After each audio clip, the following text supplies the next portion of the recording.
spent the last week running from the heat, but the beat's coming alive. Let's get lost tonight. Lord, who's on my right?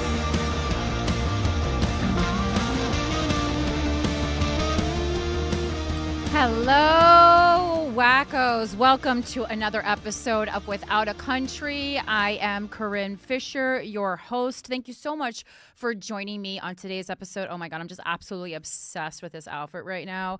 I might have to stand up and show it to you. It's like a little faux leather red jumper, and then it has this shirt attached. It's giving schoolgirl. It's giving 1970s. It's giving retro. It's from Run the Runway. They don't sponsor me. I haven't asked them yet.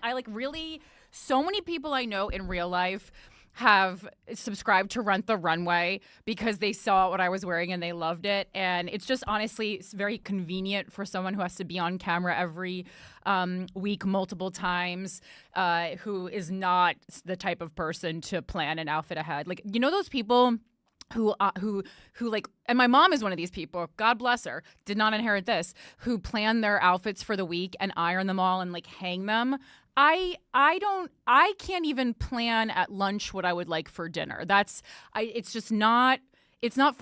Meal prep, clothing prep. It's not that I can't do the work ahead of time. It's that my mood will change, and what I wear and what I eat is so important to me that I can't, like, I has to match my mood, so I can't plan it in advance because I don't know if I'm going to want to eat that. I don't know if I'm going to want to wear that. And then, you know, it's back to childhood where my mom's trying to put on a red dress for me, and I don't like the color red, and I stated that.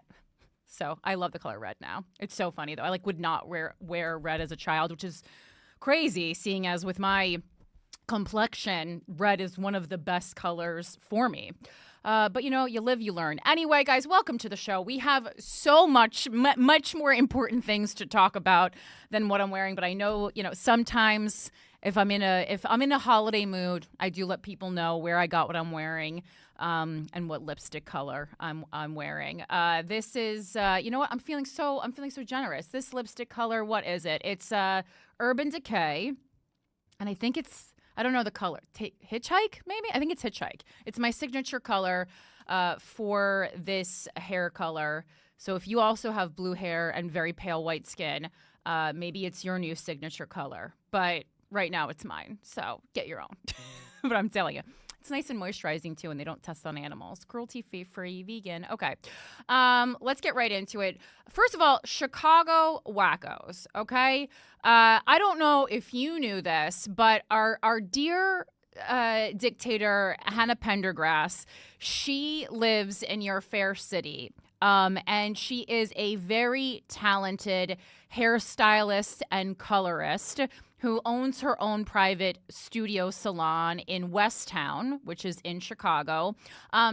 So whether you live there or if you are planning on visiting Chicago for a few days and want to get your hair did real nicely, I highly recommend going to her, okay? With 9 years in the industry, Hannah specializes in hair color and extensions. She is committed to quality and sustainability, exclusively using products from Davines, and it is a certified B Corporation with ethically produced hair care. Hannah can collaborate with you or dictate your hair goals. The choice is yours. She did write this copy. It's so cute. And if you're interested, you can book an appointment or purchase products through her Instagram, which is at Hair by Hannah, and she spells Hannah HANNAH. So it's at Hair by Hannah _Chicago, or through her website, which is hannahpendergrass.com. Again, that's HANNAHPENDERGRASS.com. I'm going to also put this in my Instagram stories and the Without a Country Instagram stories. Hannah has just been dictator for so many months, and basically the perk for being dictator, the main perk, besides getting called dictator, is that you get a cameo style video from me every month. And I was like, Hannah, I love me more than anybody else, but I doubt that you want like 4 videos from me. So I said, hey, do you want me to do an ad since you own your own business on the show? And she said, why, yes, I would. So that's just, I don't like take ads on this show, but I'm just saying that's why you're especially getting an ad. But I have been looking at her work, and it's so good. And it is not easy to find a good colorist. That's for damn sure. And I am new-ish to extensions. I've had them in and out for a little over a year now. I just want to say, if you've been thinking about extensions, or if you were not sure and you were worried about it like damaging your hair or something, I've had a really positive experience so far with extensions, with the health of my hair. And then additionally, like, I love the way they look. I'm very tender, like on the head. Like, I get migraines a lot. I was really worried it would be uncomfortable to sleep or to do stuff. And totally not. I really love them. The only thing I would say is I wouldn't get them if you live in a super, super hot climate, because they are a little hot. And I take them out in the summer. But other than that, you'll feel like a famous person. Like, you feel like a celebrity. You feel like Britney Spears, like the kind of Britney, the era of her that we want to feel like. No shade, but yeah. So do that. I highly recommend. And I just love supporting female-owned businesses, especially people from the Guys We Fucked and Without a Country communities. So that's that. Now we're not talking about how we look anymore. We're talking about stuff that is going on in society. All right. Let's see. Okay, so I listened to a lot of political and watched a lot of political content this year which is something I don't normally do. Like, I don't have a lot of extra time. I watch a good amount of documentaries, but I definitely very rarely listen to podcasts. But I was having a conversation with my manager, and he recommended I listen to the Ezra Klein Show, which is like the New York Times podcast. And he told me about a different episode, but when I was scrolling through for the most recent episode of the podcast, they did this re-release of an episode from 2022 from their Best of series, and it's called Why the Far Right is Thriving Across the Globe. And I said, let me give this a listen, because I'm trying to not just mindlessly scroll on my phone when I'm on the subway. I'm really trying to read and prep for things in my personal life or things in my public life. And so I listened to this on the way to and from the gym. And it was so interesting. The description says it was possible to see Donald Trump's first election victory as some kind of fluke. But after the results of this election, it's clear that America is living in the Trump era. And for Americans who've struggled to process this fact, you have lots of company around the world. From Hungary to Brazil, right-wing figures with openly I can't say this word, authoritarian goals have been voted into power, to the concern of many of the people who live there. And so it goes into this whole thing about how, we're like, how could this happen in America? And I think it's not only interesting, but it's also commentary on how, like, even if you don't consider yourself to be a nationalist, most likely being an American, you have a somewhat nationalist, like, your brain works in a somewhat nationalist way. Not in that in your heart you believe America is the most important place on earth, but the way you consume news and look at politics most likely is a bit nationalist, in that I think many Americans think we're on the cutting edge of stuff, when in reality, I've started to include national news on this show more, because I think it is really a prediction. I really think it's a crystal ball for things that can and will end up happening here in the States. And this episode is really proof of that. Like, if we, the fact that we were so surprised about, and myself included,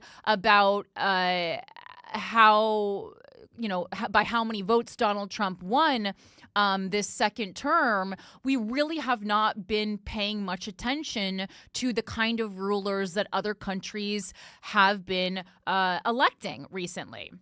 A political phenomenon that spans countries like this, especially countries with such different levels of wealth, political systems, and cultures, requires an explanation that spans countries too. So we wanted to re-air this episode that originally published in November 2022 because it offers exactly that kind of theory. Pippa Norris, and I love her, and I would really love to have her on this show, but I mean, she's very high end, so we'll see. You know what? Sorry, I'm going to manifest that. Pippa Norris will be on this show. Pippa Norris is a political scientist at Harvard's Kennedy School of Government. She's written dozens of books on topics ranging from comparative political institutions to right-wing parties and the decline of religion. In 2019, she and Ronald Inglehart published Cultural Backlash, Trump, Brexit, and Authoritarian Populism, which gives the best explanation of the far right's rise that I've read. So if you're interested in reading more about this, I highly recommend getting that. And it feels so much more relevant now in this country after Trump's decisive election. In this conversation, we discuss what Norris calls the silent revolution in cultural values that has occurred across advanced democracies in recent decades, why the transgressive aesthetic of leaders like Trump and Brazil's Jair, I'm guessing the J is like that because it's a Spanish-speaking country, well, in Portuguese. Jair Bolsonaro is so central to their appeal, the role that economic anxiety and insecurity play in fueling right-wing backlashes and more. And it also links, if you go, to Apple Podcasts or wherever you listen to podcasts, they link all the different texts that are discussed in that show, which is really good. But it was such an interesting episode of the podcast. I listened to the whole thing. It was an hour and a half, and even though this was a conversation that was originally aired in 2022, I gotta tell you, and this is some of that nationalist, thinking in my head. And I know nationalism means that like you should look out for your own kind of country first. So I'm using it in a little bit of a loose way, but you'll see what I mean. But like it sounded so fresh to me and at the end of 2024. So that's extremely, I think, alarming. That how surprised some of us were. And again, I wasn't surprised that Donald Trump won. I was just surprised how decisively he won, I suppose. How clearly he won, So I highly recommend listening to that and, just in general, paying more attention, as I have done on this show, to things that are happening in other countries. Like last week, a good example was, okayed suicide.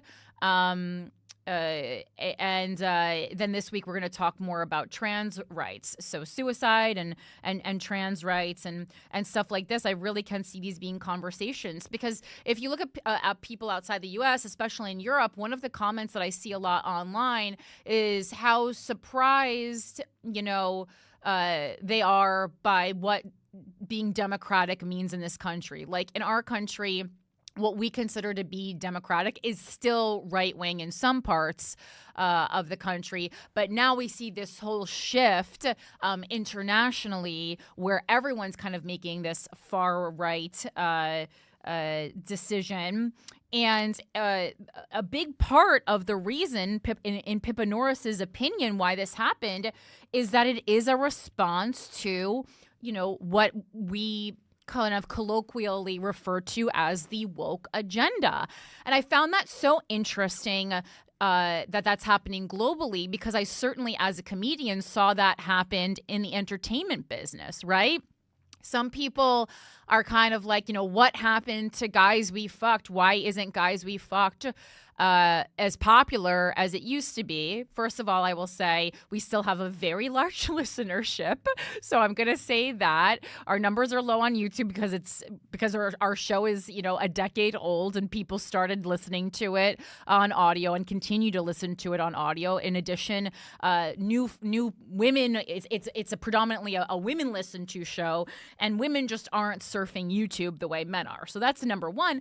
But number two, the reason why it hasn't escalated in popularity, even though comedy itself is very popular, is because what we are doing, this feminism and left-leaning points of view and unabashed sexuality. Those are things that were part of quote unquote the woke agenda, even though we were doing it before and we genuinely feel this way. We weren't doing it performatively.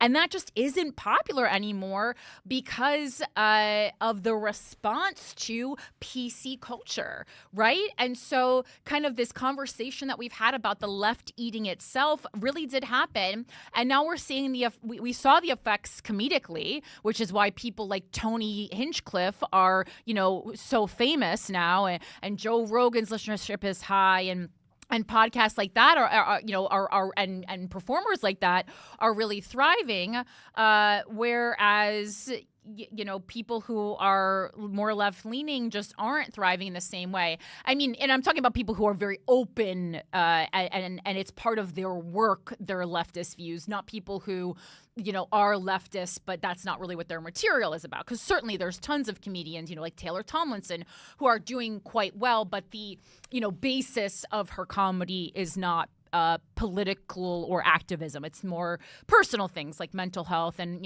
her growing up religious and her losing her mom at a young age. So that's just an example.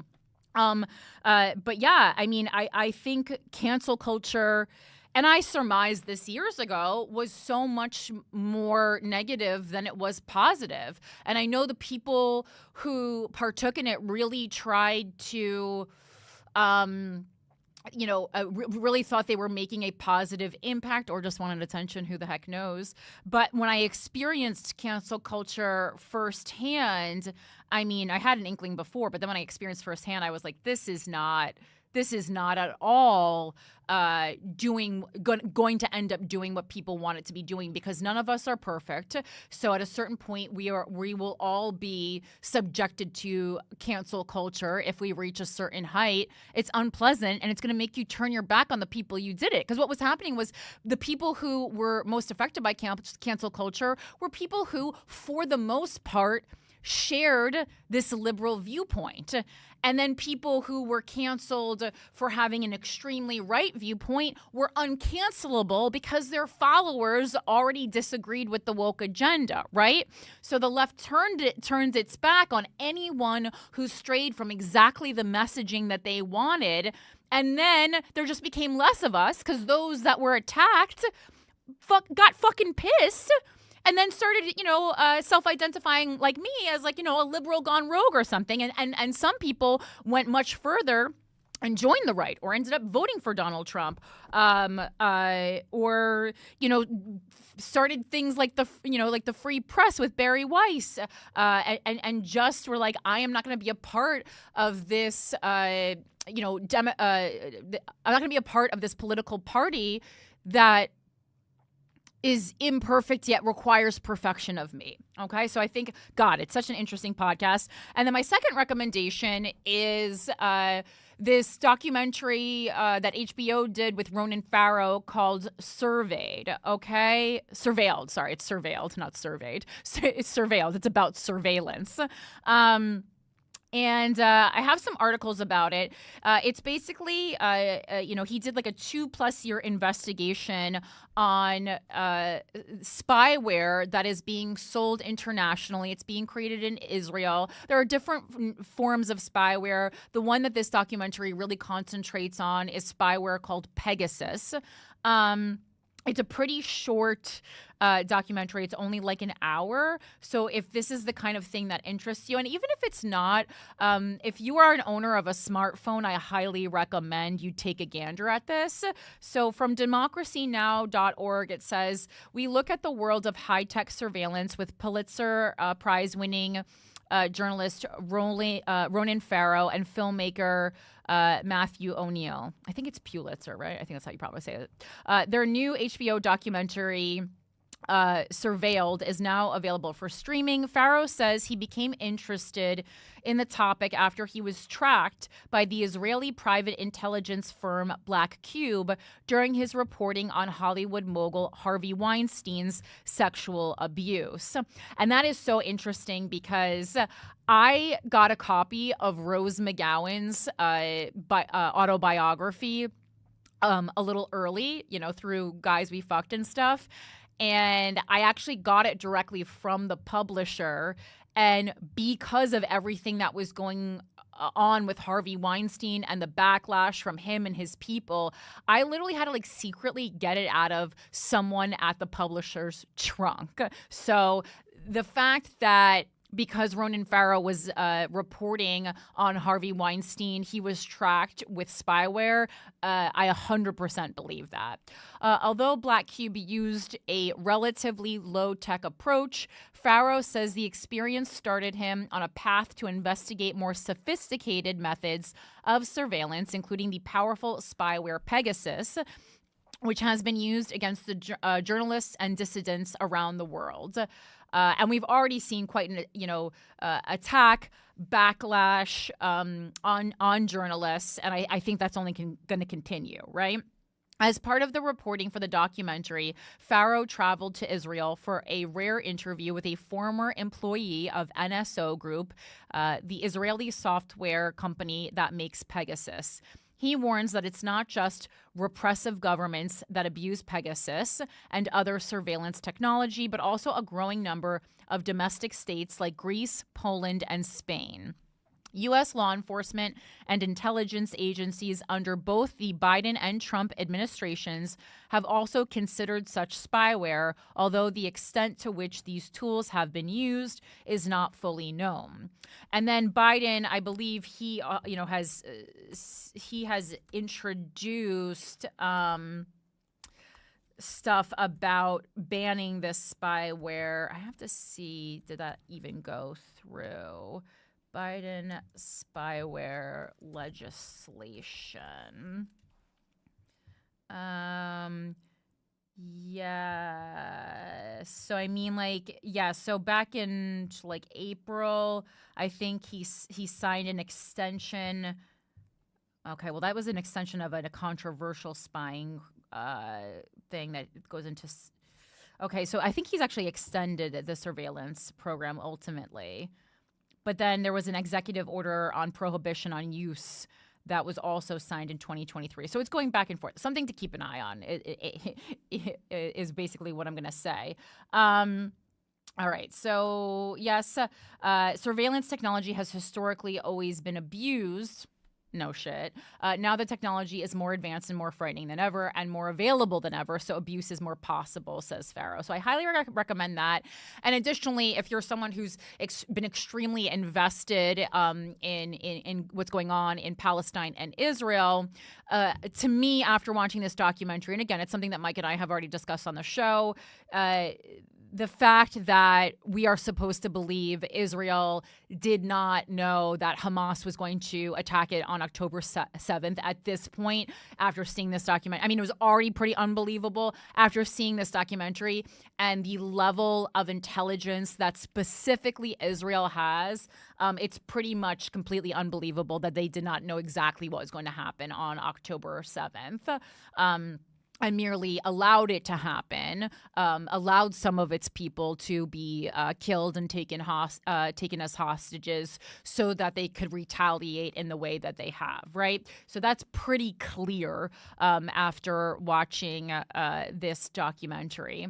And then just an article, and this is several years old, but from The Guardian, because there's not so many articles specifically on Pegasus, although they are one of the spyware companies that is most open about talking to the press or allowing people to interview certain members of their company, because across the board, basically, they can't talk about really anything that they're doing, which makes everyone very sus of them. But it's understandable that they can't talk about what they're doing because it would be a national security problem for any country that was using the spyware. But then that also makes it so that countries can be using it for good or using it for evil, and we just have to trust the countries that we live in, which, pretty much across the board no one is doing. So again, this is from 3 years ago, but it explains what Pegasus is.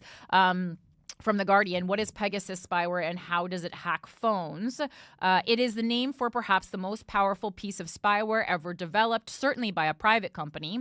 Once it has wormed its way onto your phone without you noticing, it can turn it into a 24-hour surveillance device. It can copy messages you send or receive, harvest your photos, and record your calls. It might secretly film you through your phone's camera or activate the microphone to record your conversations. It can potentially pinpoint where you are, where you've been, and who you've met. Pegasus is the hacking software or spyware that is developed, marketed, and licensed to governments around the world by the Israeli company NSO Group. It has the capability to infect billions of phones running either iOS or Android operating systems. The earliest version of Pegasus discovered, which was captured by researchers in 2016, infected phones through what is called spear phishing text messages or emails that trick a target into clicking on a malicious link. Since then, however, NSO's attack capabilities have become more advanced. Pegasus infections can be achieved through so-called zero-click attacks, which do not require any interaction from the phone's owner in order to succeed. These will often exploit zero-day vulnerabilities, which are flaws or bugs in an operating system that the mobile phone's manufacturer does not yet know about and so has not been able to fix.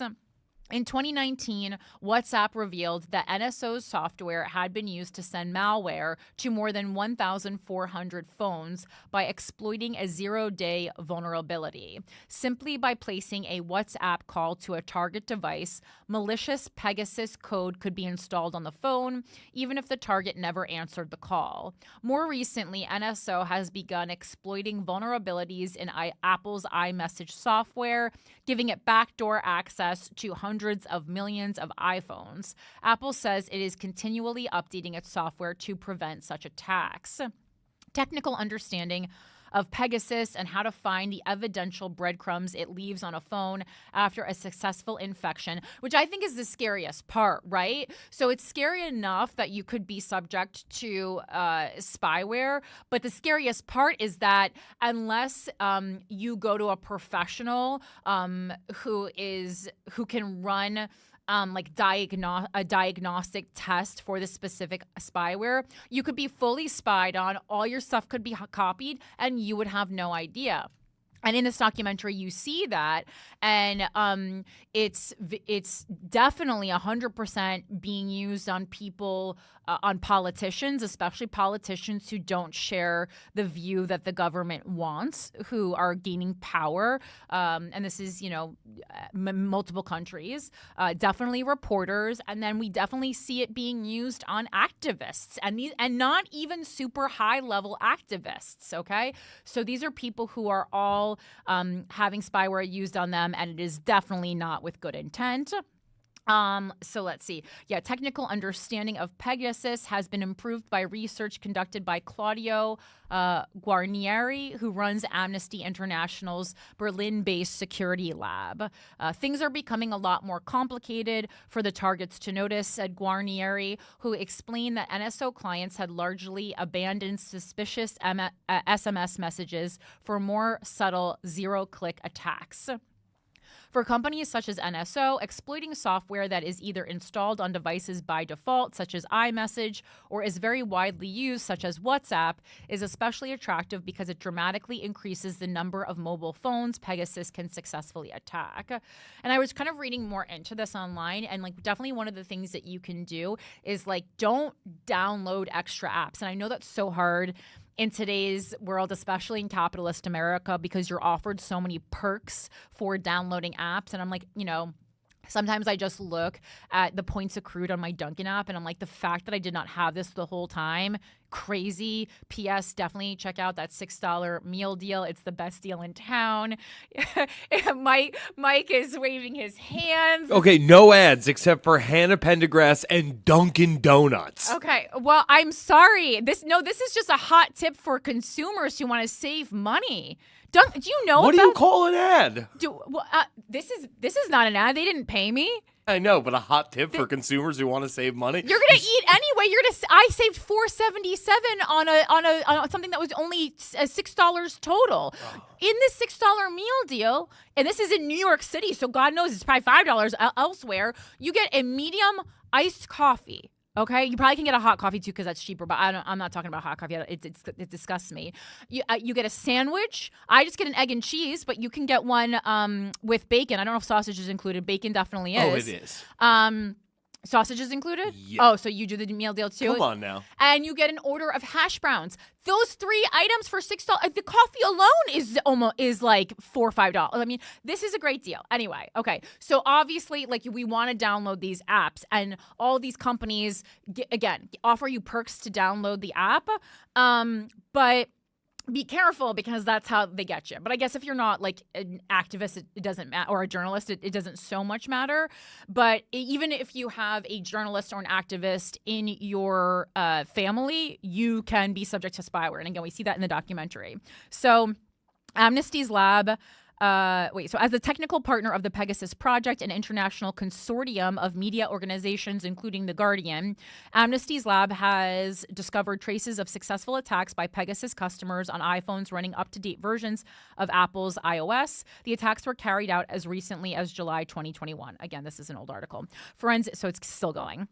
Forensic analysis of the phones of victims has also identified evidence suggesting NSO's constant search for weaknesses may have expanded to other commonplace apps. In some of the cases analyzed by Guarnieri and his team, peculiar network traffic relating to Apple's photos and music apps can be seen at the times of the infections, suggesting NSO may have begun leveraging new vulnerabilities.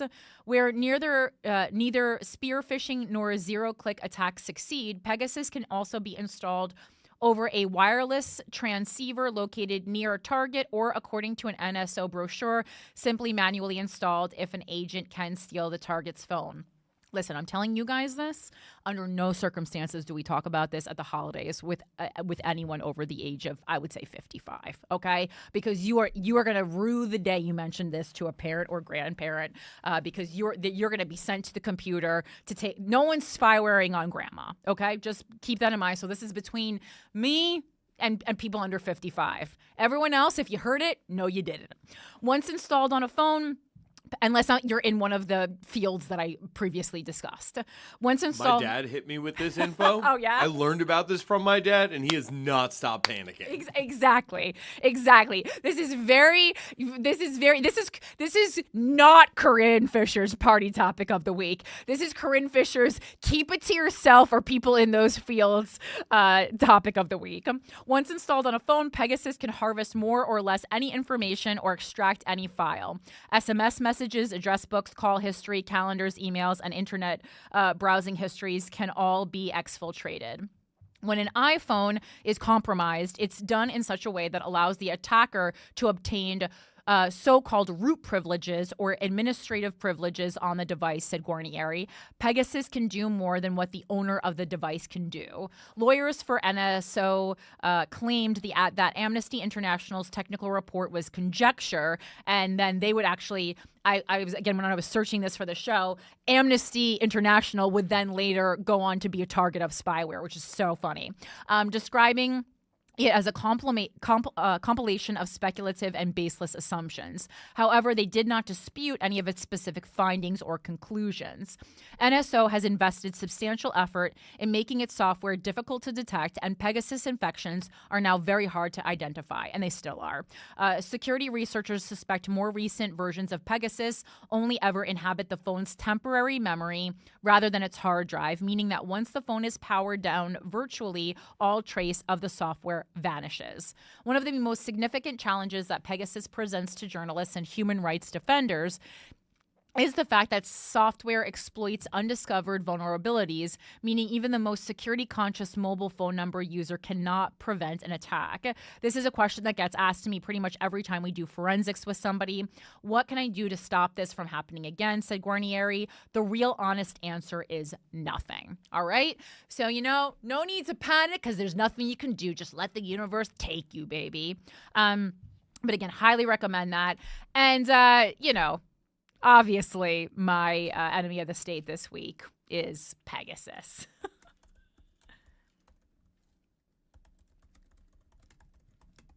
Pegasus. Great name, though. Okay. Sorry, I did it literally when Mike was mid-bite, and I didn't do that on purpose, Mike. Enemy of the state. Mike's here all day. He got to eat. I hear you. All right, moving on to our wacko mailbag. I have one email this week, just because we spent a lot of time on emails last week. But people were, I got a lot of emails regarding government-assisted suicide. A lot. I get it. It's a topic that's very emotional. And I would say that most people who wrote to me are actually against it, which is so interesting because I would say that I have a very pro-suicide or suicidal even fan base. So this is news to me, okay? So this week's email is from Sarah Tessa. Hi, big fan. I'm an Oregon resident and was listening to episode 255. And during the call about medical assistance in dying with the Canadian listener, a few things stood out to me. First, Corinne made a comment that here people wouldn't be pressured to use medical assistance in dying because it wouldn't matter to the government either way because we all have private insurance. That's not exactly true. In the United States, about 18.8% of the population is covered by Medicaid and 18.7% by Medicare. I mean, obviously, I knew that that's exclusively who I date, but I hear you. According to the U.S. Census Bureau data, I still don't recognize that as universal health care, though, but I absolutely see your point. An additional 2.4% have TRICARE and 1.0% are covered by VA and CHAMPVA. So really, poor people, disabled people, and veterans could ostensibly be more at risk there, which is a blanket statement that can pretty much be applied to anything that goes on ever. So just know that. Then, Mike, you made a comment that your insurance provider could pressure you to take the assistance in dying by telling you that they will no longer cover your treatment, but will cover assistance in dying. And Corinne stated that she didn't think that would happen. Well, it did. There is a documentary called How to Die in Oregon. I watched it with my ex-boyfriend who became paralyzed after a motorcycle accident and was really interested in Oregon's Death with Dignity Act. Ultimately, he did not qualify, so he's still living and not loving and not laughing. However, there is a scene in the movie where a man is covered by OHP, government insurance, and reads aloud, shows the camera, a letter he received explicitly saying they will no longer cover his medications, but will cover the death with dignity. And if you guys are interested, the movie is available for free on Tubi. And again, it's called How to Die in Oregon. And I thought this was specifically a good email to read this week with the bipartisan backlash we've seen against the healthcare industry since the assassination of the CEO of United Healthcare, right? And, there is something, not that I'm happy that this guy died, but it is, I gotta say, it is nice to see the country unite on something after that election, right? It really is. And to me, if I was Donald Trump going into this second term and I wanted to really make America great again, Pardon, Luigi? No, I mean, we're actually going to talk about that later. Not pardoning, but something else called jury nullification that I am extremely interested in. That I could think could be kind of the people's way of pardoning Luigi. Quite honestly, I think if Donald Trump really wants to make good on his promise to make America great again, it seems to me the obvious first thing to handle is healthcare in this country. And I know, the right tends to really push back when the concept of universal healthcare is introduced, right? But obviously, private health insurance isn't working either. So this is something that needs to be rectified.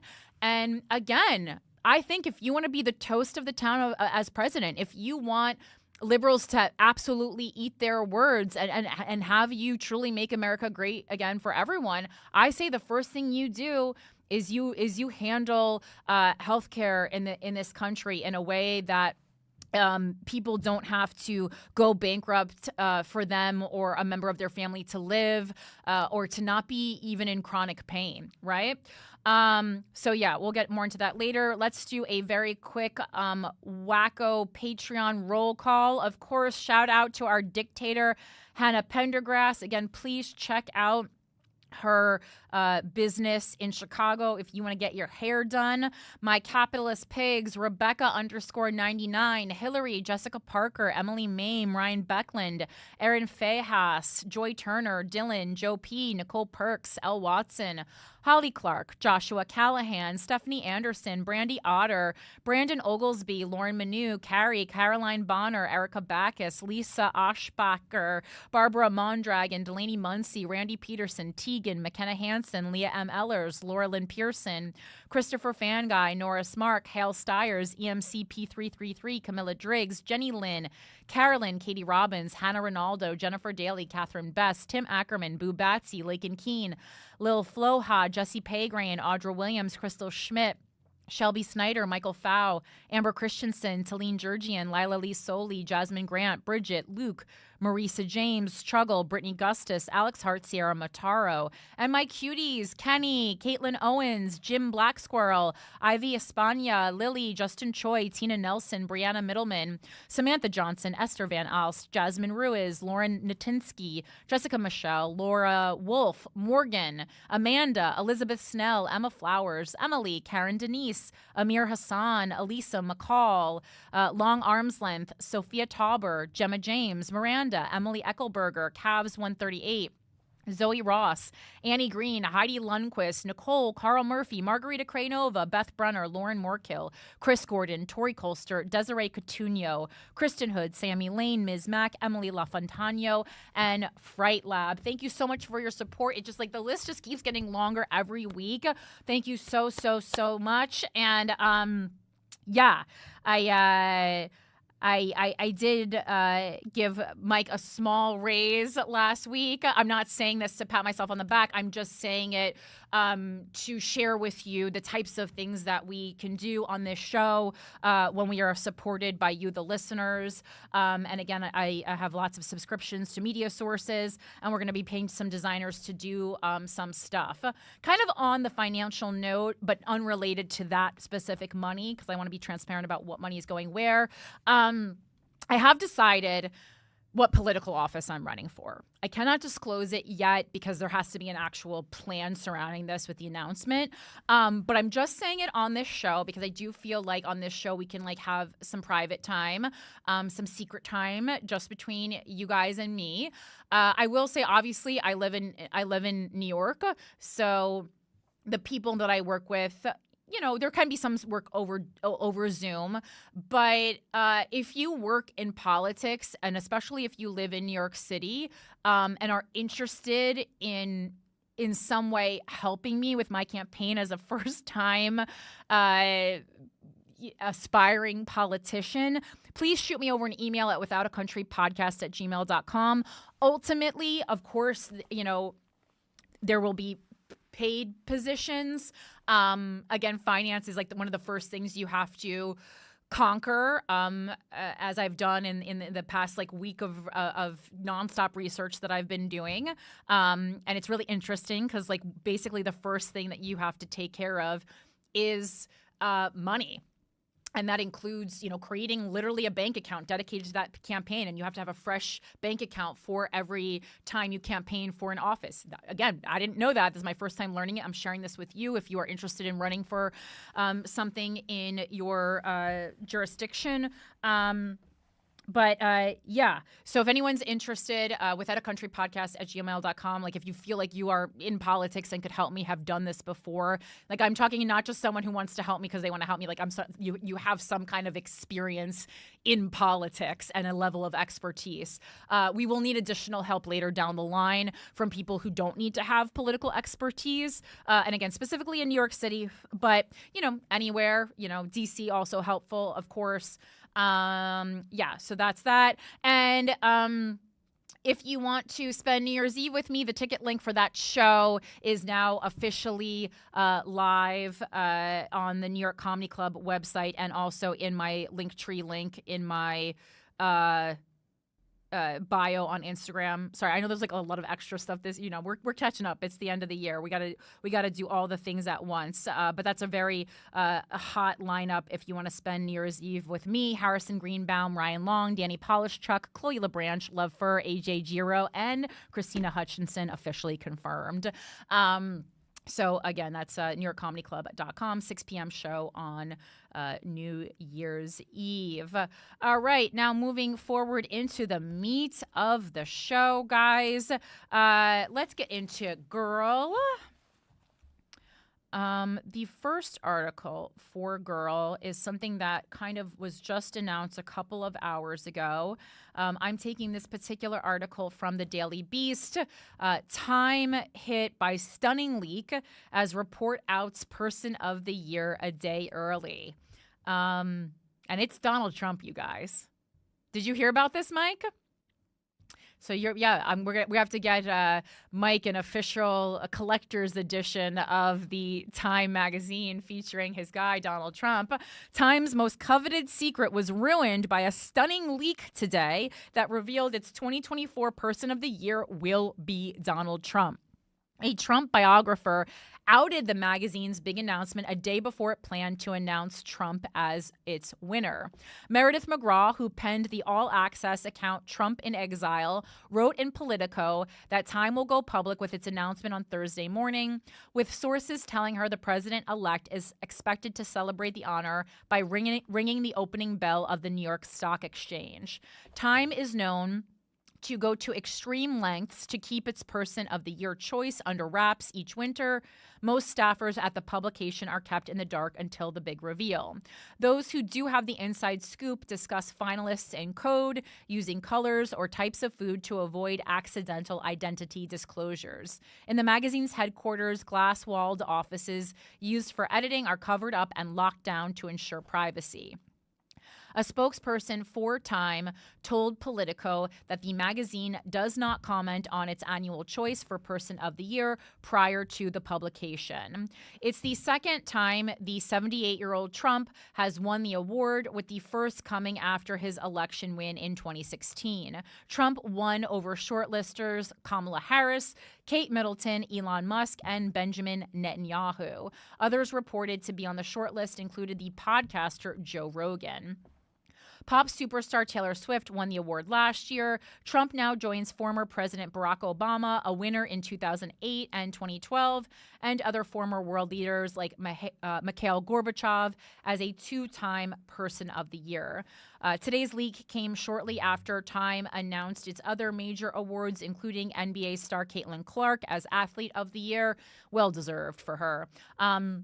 Elton John as Icon of the Year, and Lisa Su of Advanced Micro Devices as CEO of the Year. Mark Benioff, the Salesforce co-founder who owns Time, has reportedly been in talks to possibly sell the historic news magazine. Those discussions were active as recent as last month, with CNBC reporting Benioff took a meeting with the Antenna Group, a Greek media company, to gauge its interest. Benioff purchased Time in 2018 for $190 million. Talks with the Antenna Group have centered around $150 million price tag. I was like, the magazine industry is not going up in value, that's for sure. CNBC's source said, but a Time spokesperson said at the time that no deal had been reached. Now, I wonder, so are you familiar with Meredith McGraw, Harrington? No. The only McGraw I know is Quick Draw. Oh, okay. I hate you for that. Only McGraw I know is Tim McGraw. Now, my question with Meredith McGraw is like, what was her goal with announcing it? Is she actually Republican and kind of wanted to ruin a left-leaning? I'm guessing if she spends her life writing the biography of Donald Trump, then she is in fact Republican, and wants to screw over a left-leaning news source by, like Time magazine, by ruining their best-kept secret. I'm guessing that's the idea here, correct? Not to mention the shock value of it. Yeah, just ruining it in general. And I think it's interesting because you're like, okay, are you just trying to now monetize these people who you know, I'm sure you've posted many trash pieces about, like, I'm like, and I wonder, like, I guess Donald Trump just likes any press because, you know, even though he says he doesn't and you can't trust it, like, obviously, like, if he's celebrating it, then he's not saying, no, I'm not, saying, no, I don't accept this. All right. Again, not a super, I mean, a huge story, like, culturally, but not a huge story in how it will affect our everyday lives. What will affect our everyday lives, however, is this thing that was just announced on my walk here that thankfully I saw on the Mother Jones Instagram. It said Donald Trump will need a police state to implement his agenda. It's going to get very ugly. All right. So Donald Trump, let's see. Donald Trump has many plans for his return engagement at the White House. Several will require police state tactics. During his 2024 campaign, Trump repeatedly and enthusiastically declared he would order the mass deportation of 11 million or so undocumented immigrants. At his rallies, diehard fans excitedly waved signs proclaiming the slogan they chanted, "Mass deportation now." Such a program would require deploying a paramilitary force or even the National Guard or the military to locate migrants, apprehend them, and guard them in a network of prisons and detention camps. Executives at private prisons, security, and surveillance software companies are already salivating. So again, you can see, look how all our stories are already connecting, right? We talked about the rejoicing of private prisons on the episode we did the week after the election. And obviously we just talked about Pegasus moments ago. This system would, everything really does intertwine, you know, so nicely, and I'm using nicely loosely, when you start reading the news regularly. And this has been like very interesting for me to and satisfying in a way for me to see as a news consumer these past 5 or so years, an avid news consumer, right? This system would depend on Trump ramping up monitoring of workplaces and neighborhoods and on anonymous tip lines susceptible to abuse and false leads. Have a problem with a neighbor? Report them. You know, and people were already doing that with ICE. Perhaps the forces rounding up migrants will be afforded special powers to evade civil liberties protections, as in East Germany during the Cold War. An atmosphere of terror and intimidation will pervade. And again, we talked about this and how it's very similar to things that happened during the Holocaust, right?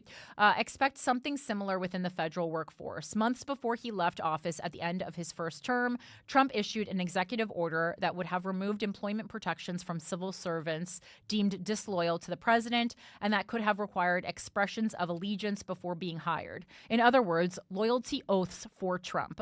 The order created a new employment category called Schedule F to be applied to perhaps tens of thousands of federal workers, maybe more, permitting them to be fired without cause.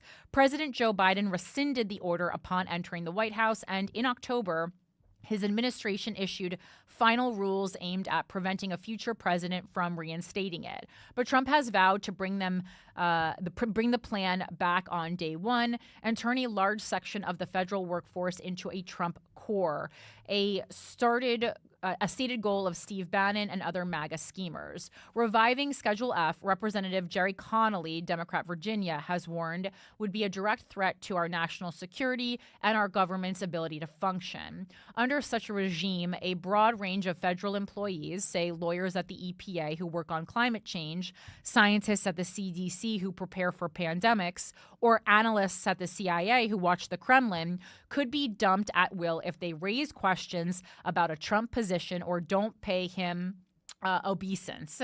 And the threat of a pink slip would not only silence dissent, it could be used to press government employees to take inappropriate actions, maybe jigger statistics to make Trump's economic policies look good or slow walk disaster aid destined for blue states. Independent, fact-based, and expertise-driven work across the executive branch would be threatened. Picture a world in which ratting on colleagues is encouraged and snitches roam the hallways of federal agencies looking for signs of disloyalty to Trump. The federal bureaucracy will become a frightening place for many public servants, likely triggering an immense brain drain. There could be pressure to award government contracts, impose or lift regulations, or conduct investigations based on Trump's lists of friends and foes. With this power, Trump would be able to threaten corporations, organizations, and people who piss him off. He could sic the IRS on them. He could order the imposition of tariffs to hinder specific firms and sectors. Most notably, Trump could instruct FBI agents and Justice Department prosecutors to investigate his rivals, Pegasus, even when there is no legitimate case. In the past, he has called for initiating criminal probes against Joe Biden, Alvin Bragg, Liz Cheney, Hillary Clinton, James Comey, Kamala Harris, Letitia James, Barack Obama, Nancy Pelosi, and many others. Were he to demand such investigations, it would turn the Justice Department into an agency of retribution, which is something that we've heard a lot about happening when he enters the White House. Yeah, turn it into. Okay. I mean, again, and then that's not crazy. The cackling was frightening, but yeah, I mean, many people would argue that all the accusations and lawsuits against Trump were the same thing. So we can just play paddleball and go back and forth, serving Trump's revenge fantasies and shifting resources from legitimate endeavors. That would be good news for real criminals. And what of the agencies that Congress has long intended to be insulated from presidential interference? The infamous Project 2025 policy blueprint, expected to be the basis of many Trump actions, calls for ending the independence of these powerful and important regulators, including the Securities and Exchange Commission, the Federal Communications Commission, and the Federal Trade Commission. The Supreme Court would probably need to okay such a bold expansion of presidential power, but conservative groups recently took one challenge designed to provoke such a decision all the way to the High Court. While the justices this past October declined for now to hear the case, Trump and his allies have mused about seizing control of these bodies, and Trump has openly discussed using the FCC to punish troublesome newscasters by pulling broadcasting licenses. And I think we're definitely going to see a lot more of an attack on journalists, not just through spyware. The military, too, might not be immune. In mid-November, the news leaked that Trump advisors were weighing an executive order that would create a warrior board of former senior military personnel to vet 3- and 4-star officers and recommend removals of any deemed unfit for leadership. Such a board would permit Trump to purge the military of leaders tied to DEI programs whom he previously assailed as woke generals or those he deems to be insufficiently devoted to him, creating a chilling effect throughout the Pentagon. And there's another way the military could be politicized. Trump allies have urged the revival of the Insurrection Act, which permits a president to use the military to suppress in a state any insurrection, domestic violence, unlawful combination, or conspiracy. Trump loyalists have claimed he could declare undocumented migrants an invading army and set the military upon them. And in an interview late in the campaign, Trump proposed using the armed forces to go after radical left lunatics. And again, I think radical left lunatics, like terrorists, in the eye of the beholder. He might want to do the same to others opposing his actions, what he calls the enemy within, and the Insurrection Act's vague standards are ripe for abuse.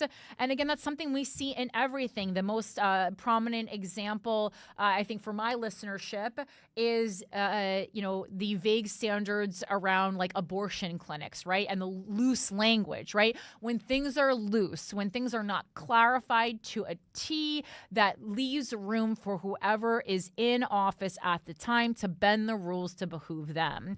Under the supposed goal of suppressing domestic violence, the military could be ordered to spy on Americans who might be planning protests. Again, if you're an activist, watch the fuck out. Once he's back in the White House, Trump will again have access to the extensive surveillance power of the intelligence community. He could compel agencies to spy on American citizens with whom he has a beef.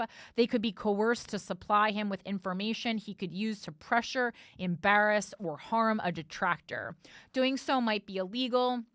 There are civil liberty protections against spying on Americans, but now that the Supreme Court has ruled a president has wide-ranging immunity against criminal prosecution, what's to stop him?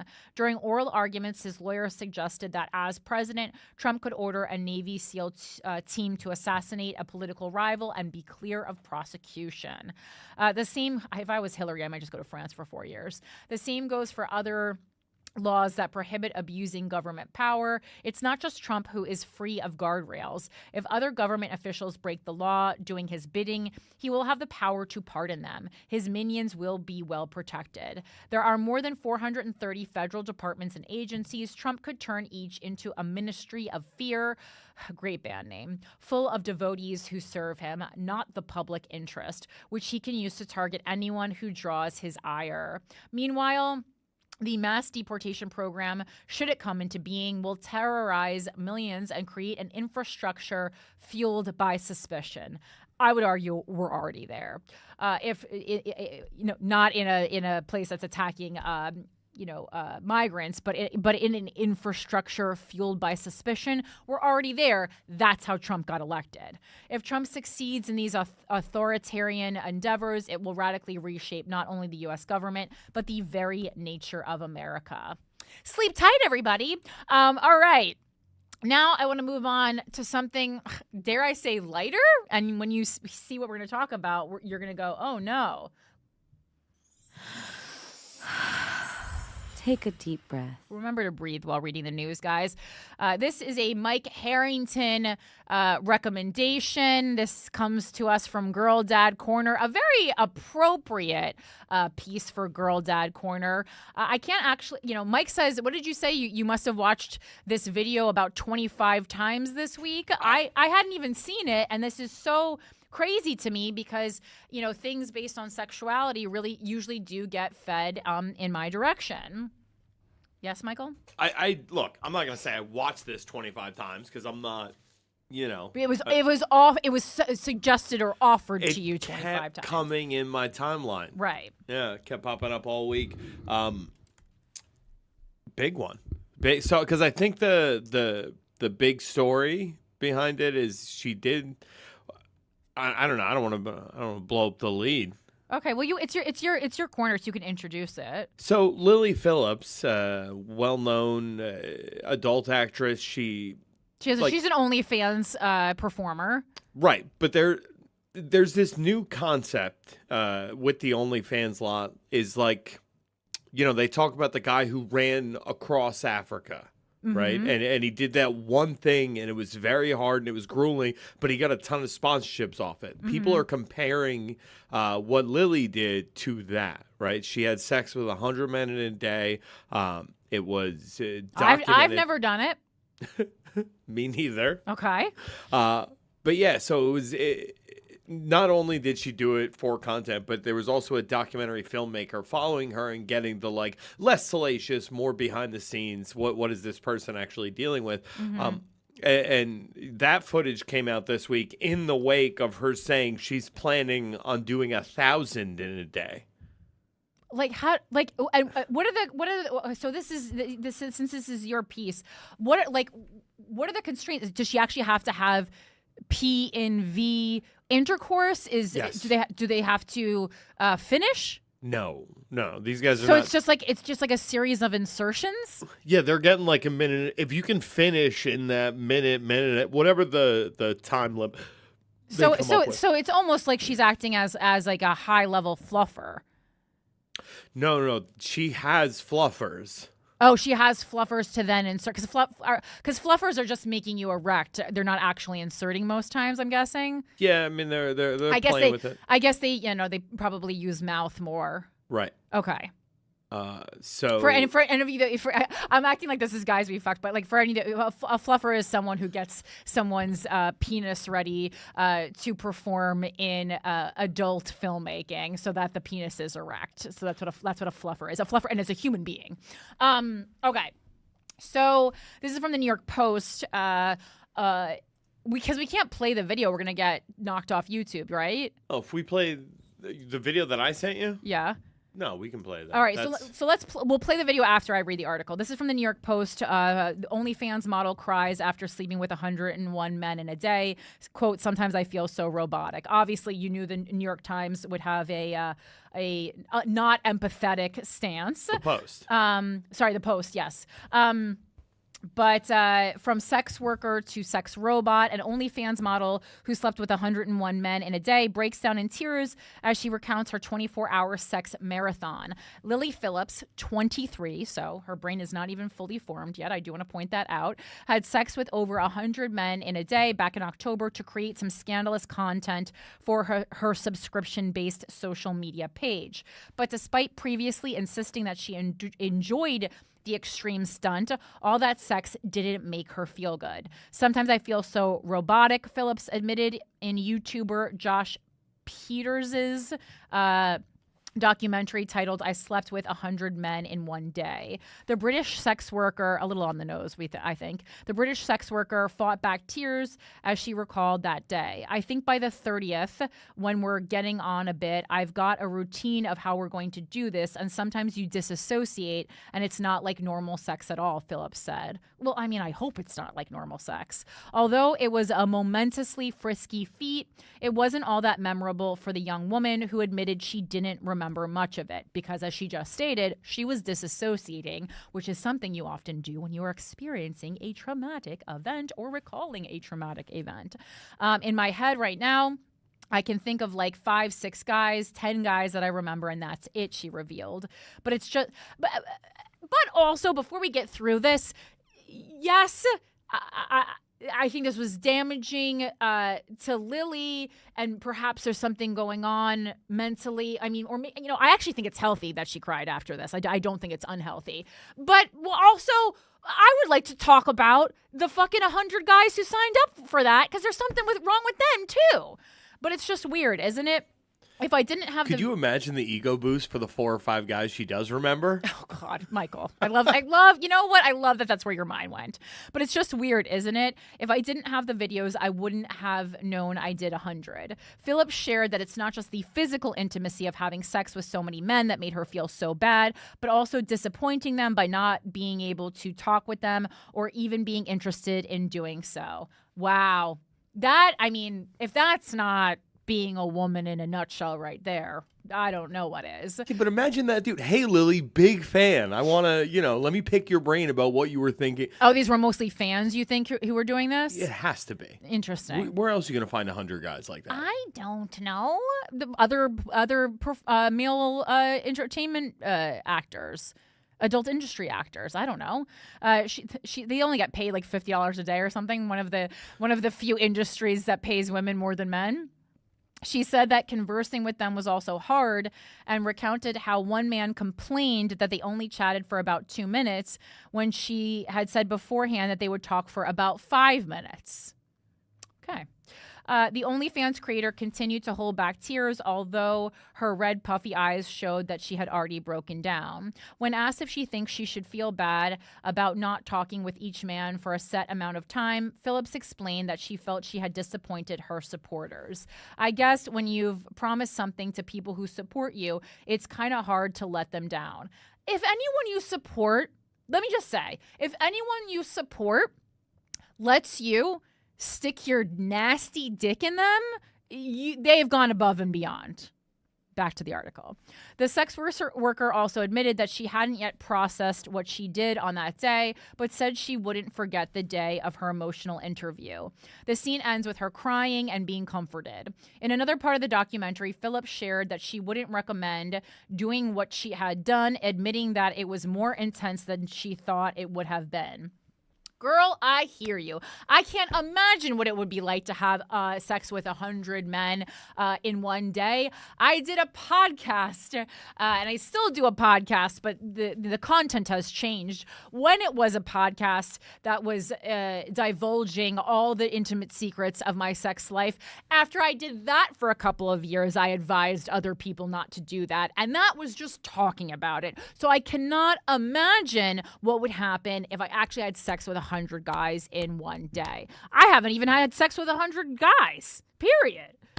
I mean, that sounds fine, but get your numbers up, rookie. No, oh my God. I mean, since the podcast started, the numbers, absolutely plummeted. But I think there's something to be said for that, right? You know, I think I wonder. You know, obviously, like having sex with 100 men in a day is still going to make you feel robotic, but there is this additional layer of, and knowing that it will then go public and knowing that everyone in the world knows about it, right? I think that's this extra layer that makes things like this not as fun. Like, for me, like being a quote unquote slut was so much less fun when everyone knew about it because there was something fun. It's not that I was ashamed. There was just something so much more salacious and fun about being a slut in private, I suppose, you know? I still advocate being a slut though. In another part of the documentary, it's not for the weak girls, if I'm honest. It was hard. I don't know if I'd recommend it. It's a different feeling. It's just one in, one out. It feels intense, she said. One in, one out, period, hard stop feels intense, right? So I can only imagine 100. Yet despite discussing how bad betting 100 men in 24 hours was for her mental and physical health. I wasn't even thinking of the physical part of it. Gosh, yes. Phillips recently declared that she plans to have sex with 1,000 men in a day. Probably because she looked at her bank account after she did this and was like, God damn, I don't care about my mental health. I'll pay for a therapist and a doctor. Phillips has claimed she wants to take on a new challenge in January, 1,000 men in 24 hours. Male talent casting call 18 plus. Write this down, Mike. Only location TBC. She posted on social media. I dreamed it up with my assistant. I can't wait. It's very exciting. It will be a world record, a real challenge, Phillips claimed. The current world record is held by Lisa Sparks, an adult film star who bedded 919 men in one day. I was wondering how she made the jump from 100 to 1,000, but there's my answer. At a sex industry event in Poland back in 2004. To be completely transparent with you all, this event is the only thing I regret doing in 23 plus years in the porn industry to this day. This was also the only job I agreed to perform strictly for the money. Sparks, known best by her porn name, Lisa Sparks, wrote on her website. So again, yikes. But again, I think it's like this was I don't know if I'm guessing. Before she did this, that Lily was familiar with Lisa Sparks because she was the previous record holder. And I got to reiterate, and this goes for so many things in the world, but like when a woman says something, especially something that might make her, look bad, in quotes, like regretting that you had sex with 919 men in one day, please listen to other women. They're not saying it to gatekeep the record of fucking 919 men in one day. I promise you. They're saying it so that you don't hurt yourself in the same way that they hurt themselves. And that goes for my my rule about, basically, I would say 90% of the time when an ex-girlfriend says, don't date that guy, to the new girlfriend, this is what he did to me, it's not because she's trying to ruin your relationship with him or she's mad that they broke up. It's because he did something real bad to her, and as much as she maybe doesn't like to see him with a new girl, she doesn't want you to experience that because she knows how it felt. This to me reeks of that, right? Sydney Medical medical practitioner, Dr. Zach Turner, who specializes in preventive health and wellness, warned that when pushed to the extremes, such activity could hurt the body. Sex, at its core, is a physically demanding activity that engages various muscles, the cardiovascular system, and the release of endorphins, he told news.com.au. Done in moderation, it's akin to a rewarding workout, promoting stress relief, cardiovascular health, and emotional bonding. However, when pushed to extremes like a 24-hour sexual marathon, the physical and physiological toll can be severe. So my thought on this, like, to me, the fact that, like, sexually, like, and mentally, it was not good for her on, like, an intimacy level doesn't surprise me at all. I've done tons of research on this, on sex work in general, and just, like, the research shows that overall the mental health of people in such industries is not good, okay? And again, I do know several specific people. I know I mention Asa Akira a lot, that I do truly feel like have had a positive experience in adult entertainment. But those are few and far between. I think overall, many of the people I know, have just gone, and it's not just like, it's not just like, oh, I made a mistake. I think there's just things that you don't think about. In addition to your mental health, the social stigma, the stigma in something as simple as, buying or renting real estate, like things like that just don't cross your mind when you're doing it. And also the stigma that, like, outside of being a stand-up comedian, it's really hard to get into another line of work after you've done sex work. And is this something that you want to do for the rest of your life? Again, your choice. Just really think it out. But the thing that jumped out at me from this piece was actually what a larger statement it is about social media and the parasocial relationship between internet celebrities and their fans. Like, that's to me what this was, that we live in a world where success is dangled in creating these 15 minutes of fame for ourselves. Obviously, we most recently saw it with, like, Haktua Girl, and that this,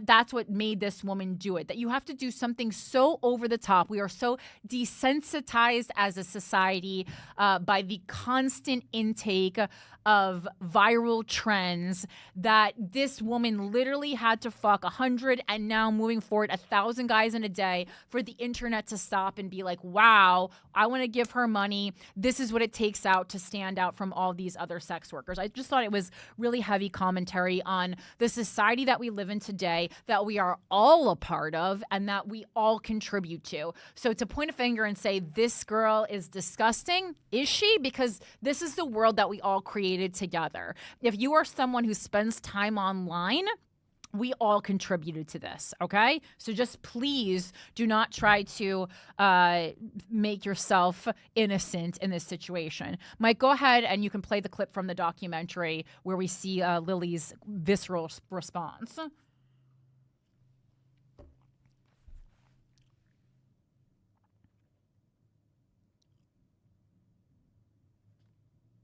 And she's clothed. This is safe for work. She's clothed. Don't worry. I mean, safe-ish for work, I guess. Girls, if I'm honest. It's not for the weak girls, if I'm honest. It was hard. But I don't know if I'd recommend it. why not? I think if you're a different type of girl, it's very like... It's kind of like being a prostitute in a sense of, like, it's just a different feeling. I don't know how to explain it, like... It's not like just having sex with someone. Yeah. Just one in, one out, like it feels intense. Like more intense than you thought it might. Definitely. Sorry. Sorry. It's okay. It's okay. Just take Yeah, 1 minute.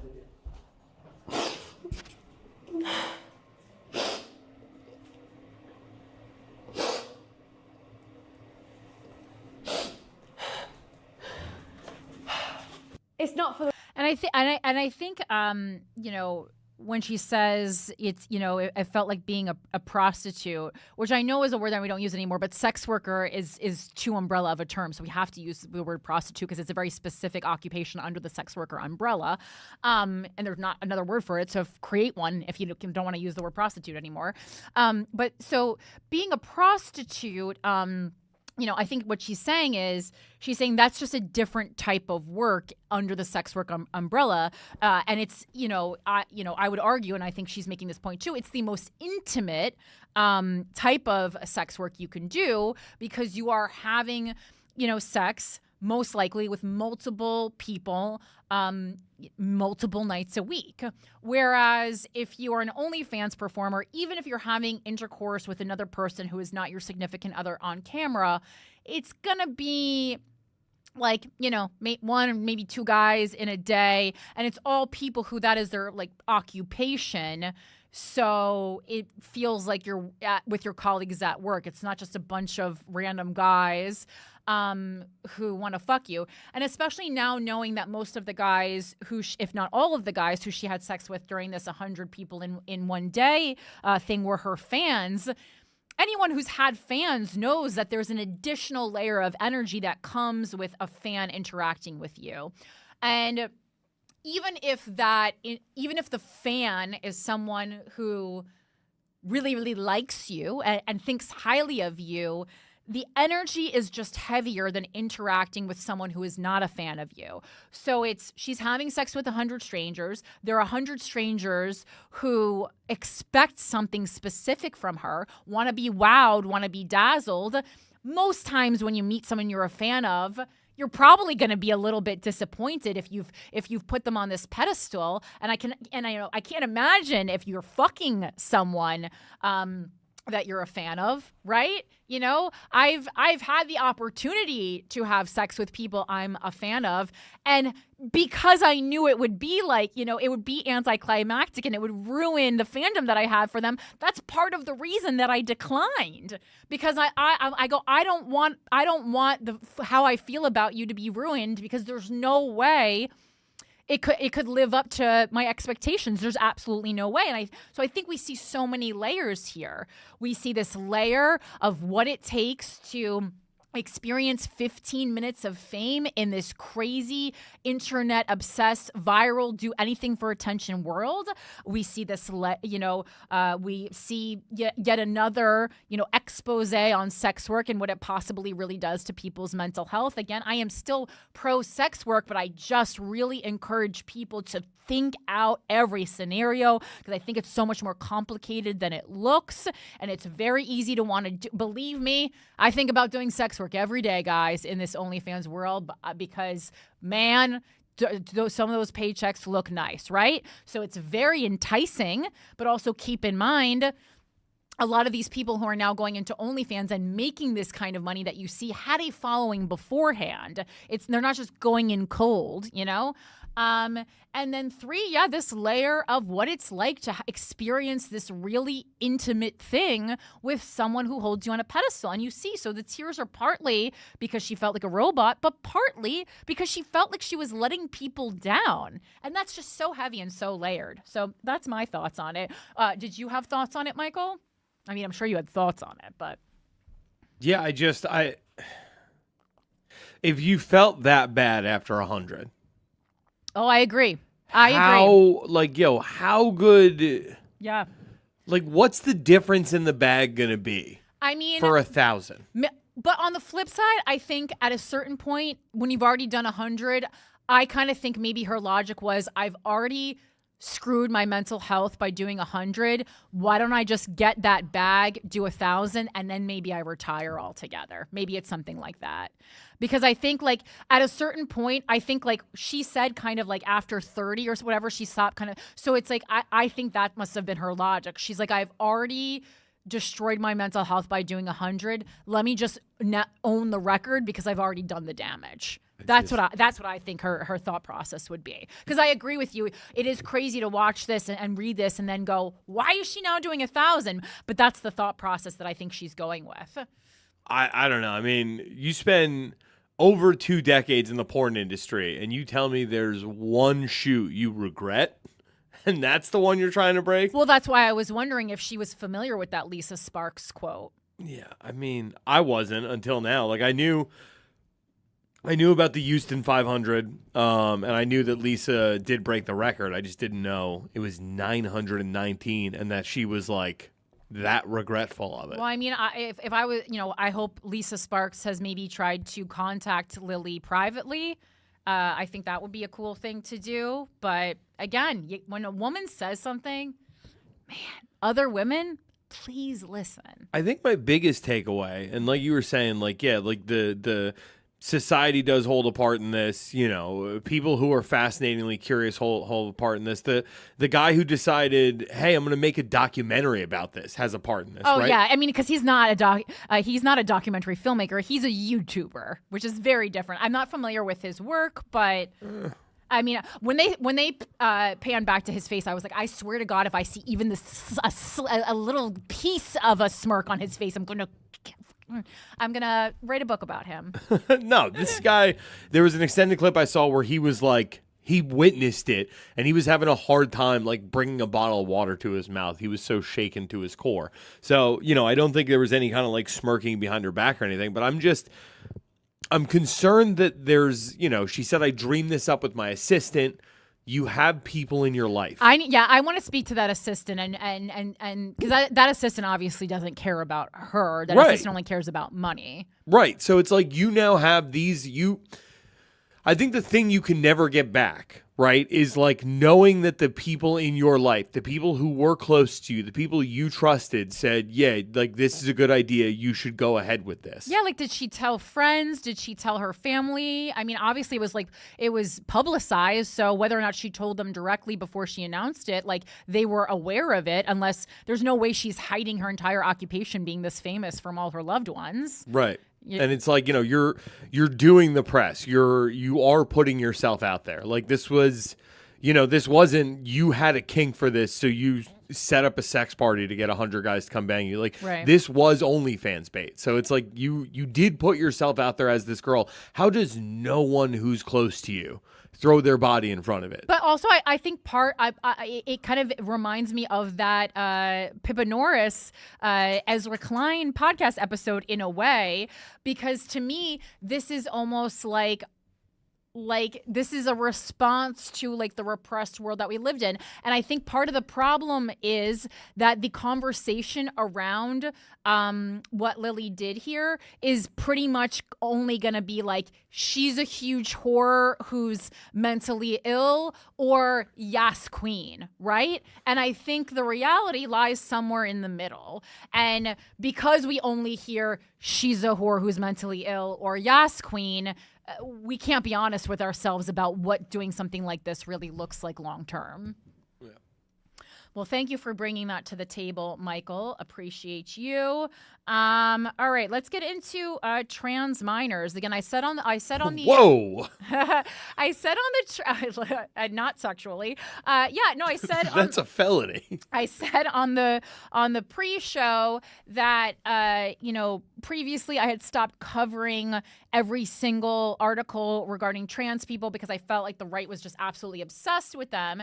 And while I stand by the fact that the right is obsessed with them, their obsession has now affected policy and elections in a way that I did not think was plausible. So I am going to now cover any big story regarding trans people because I think we need to know about it. So first off, internationally, what we saw, and I believe this was earlier this week, we saw that Britain banned puberty blockers for transgender minors, right? So we saw it happen in Britain. This is from NBC News. The medication temporarily pauses the onset of puberty and is commonly prescribed to children experiencing gender dysphoria. The United Kingdom on Wednesday, Wait, so that was only today? I swear to God, this was a little earlier this week. I've lived 18 lifetimes today. The United Kingdom on Wednesday, which is today, indefinitely banned new prescriptions of puberty blockers to treat minors for gender dysphoria. The announcement comes a week after the U.S. Supreme Court heard oral arguments in a case involving state bans on puberty-suppressing medication and other forms of transition-related care for minors, which we'll get into in a second. Puberty blockers are commonly prescribed to transgender children in countries throughout the Western world to delay the onset of puberty or pause it as it is transpiring. The medication is prescribed with the goal of giving children who are experiencing gender dysphoria more time to decide if they want to take more permanent steps to transition genders. Puberty resumes when the medication is no longer taken. The indefinite ban on the medication in Britain comes several months after an independent study commissioned by England's National Health Service concluded that the medical evidence around transition-related care for minors is remarkably weak and that more research is needed. Children's health care must always be evidence-led. I think everyone's health care should always be evidence-led, okay? British Health and Social Care Secretary Wes Streeting said in a press release, the Independent Expert Commission on Human Medicines found that the current prescribing and care pathway for gender dysphoria and incongruence presents an unacceptable safety risk for children and young people. Dr. Hilary Cass, the author of the independent study known as the Cass Report, said she supported the ban according to the same release. Puberty blockers are powerful drugs with unproven benefits and significant risks, and that is why I recommended that they should only be prescribed following a multidisciplinary assessment and within a research protocol. If anyone listening right now or watching right now has been on puberty blockers or has okayed it for their child, can you call in the show? I'd be really interested to talk to you. Mike, what's the number for people to call in as a reminder? It is 201-308-3510. It's also the pinned comment in the YouTube chat. Great. Thank you so much. Transgender activists around the world condemned the ban. I wouldn't wish medical negligence on my worst enemy. Labor activists just wished it on my entire community. Iris Duane, a former candidate for Britain's parliament, wrote on X, to friends, family, and community, many of us will survive and we will remind them that hell is calling. Trans minors in the UK who are already taking the medication can continue doing so, according to the government. And cisgender minors who experience puberty at an abnormally early age will still be able to receive new prescriptions for the medication. A temporary ban on new puberty blocker prescriptions for British minors experiencing gender dysphoria was already put in place over the summer. Wednesday's announcement extends the ban indefinitely as the government begins clinical trials on the medications starting next year. The ban will be revisited in 2027. The UK ban comes as the U.S. Supreme Court weighs the constitutionality of a Tennessee ban on gender-affirming care for minors. Tennessee is one of more than 24 states that restrict such care in the U.S. And we are going to read about that as a companion piece because I think this is really interesting. It's also like, I mean, as I was reading that article, I thought, you know, kind of like a compromise could be something like, you know, you have to be, you know, an age, almost like an age of consent to take these puberty blockers, which means that it wouldn't be, you know, lower than like 15, 16 in some states. So you could make the decision when you're a minor, but you wouldn't be like 10. Again, I don't know what the youngest, I mean, I guess I could just look this up now.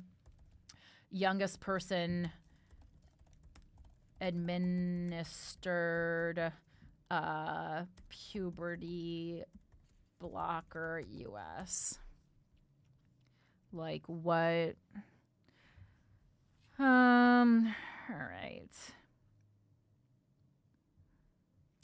I don't know what the year. I see a lot about 17-year-olds. That doesn't bother me as much.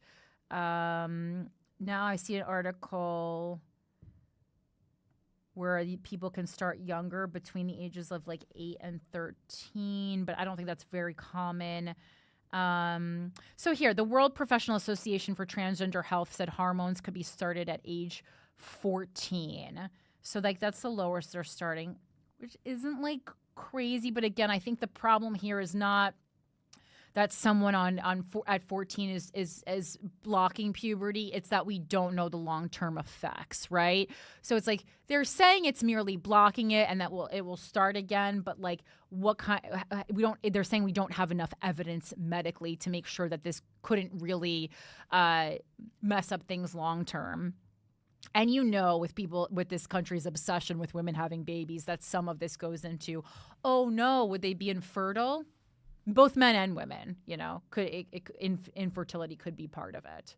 I know there's more than that, but I think causing the possibility of causing infertility, I'm sure, is concerning. It's almost like there's a worldwide lowering of birth rates, and it's a serious problem for the survival of our species.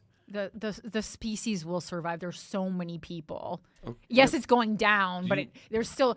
We don't have we barely. How about we could have a conversation about the resources for these people? The fact that so many people are homeless. The fact that people don't have money to pay rent or buy homes. Like, that's also a problem. Does the Constitution allow states to deny care? Or furthermore, that we live in a world where people don't want to procreate because we're unhappy and it sucks. This is from newsroom.ucla.edu. Does the Constitution allow states to deny care to transgender youth? UCLA legal scholars unpack U.S. versus Scrimetti following oral arguments for the landmark case. And again, when the Supreme Court is hearing a case, pay attention. On December 4th, the U.S. Supreme Court heard oral arguments in U.S. versus Scrimetti, a lawsuit challenging Tennessee's ban on gender-affirming care for minors. In nearly 2.5 hours of energetic argument, parties debated what legal standard to apply, whether the state had a persuasive justification for its attempt to ban care, and the very nature and purpose of the Equal Protection Clause of the 14th Amendment of the U.S. Constitution. Tennessee's law, SB 1, prohibits medical practitioners from providing gender-affirming puberty blockers, hormones, or surgery for the purposes of enabling the minor to identify with or live as a purported identity different than the minor's sex, or treating purported discomfort or distress from discordance between a minor's sex and asserted identity. The law permits the same treatments for minors whose gender identity matches their sex assigned at birth. Tennessee's law is one of 24 nationwide that comprehensively ban gender-affirming care for transgender youth. If the Supreme Court sides with Tennessee, it could give the green light to states to deny gender-affirming care to over 1/3 of the trans youth living in the U.S. Alana Redfield, Federal Policy Director at the Williams Institute at UCLA School of Law, helps explain the legal arguments made and the implications for transgender issues. What standard should the court apply? U.S. versus Scrimetti is the first time the Supreme Court has directly considered how the Equal Protection Clause applies to gender-affirming care for minors. A central question that justices must decide is the standard of review the court should use. In other words, how skeptically the court should look at the law. In equal protection cases, the standard of review is determined by the classification the government party is making. If the classification is one that the laws have found to be suspect, such as distinctions based on race, the court is likely to treat it with skepticism. If the classification is one that isn't considered suspect, such as age, the court will look more deferentially at the law, and it is likely to be upheld. Sex classifications have historically received intermediate scrutiny, which means that the court will apply some degree of skepticism. However, the state could still justify its actions if they are deemed to be important enough. The crux of the argument this week by the U.S. Solicitor General and the original plaintiffs in the case, represented by Chase Strangio, the first openly transgender lawyer to argue before the Supreme Court, very interesting follow, I would recommend following him, was that the law should be treated with skepticism or heightened scrutiny because it facially discriminates on sex. In fact, SB 1 explicitly uses the word sex to categorize people. Can Tennessee justify the ban? The argument on Wednesday was centered around the standard of review, but there is another component to equal protection analysis: whether the state can justify its actions. Justices Samuel Alito and Brett Kavanaugh spent considerable time discussing allegations raised by Tennessee and several amici about the efficacy and risks of gender-affirming care and the state's interest in regulating those treatments in response. Although the sources they reference have been determined by experts to be inaccurately cited, misleading, or unreliable, the justices suggested that the state would nonetheless be justified in relying on them. Justice Kavanaugh argued for judicial restraint, postulating that we look to the Constitution and the Constitution doesn't take sides on how to resolve that medical and policy debate. What's next? A decision in U.S. versus Scrimeti is expected in June 2025. If the court sides with Tennessee, it could give the green light to states to deny gender-affirming care to over 1/3 of the trans youth living in the U.S. If the court sides with the petitioners, multiple outcomes are possible, including an outright victory striking down Tennessee's law or the case returning to the lower court for reconsideration. Whatever the decision, the outcome will set a new standard for how transgender issues are viewed under the Constitution. Again, just something I think that we should keep an eye on. And it's hard to say, again, because if you're saying like across the board, whether it had to do with gender affirming care or birth control or whatever it was, I am always very wary of medical procedures or medications that we don't know the long-term effects of. The HPV vaccine, when I was, whenever that came out, when I was like in college or something, or in my early 20s, that my OBGYN at the time was pushing on me. It had just come out and I said, no, I don't want this because I do not know the long-term effects of this, and I'm not interested in that. So, that's a decision that I make for myself.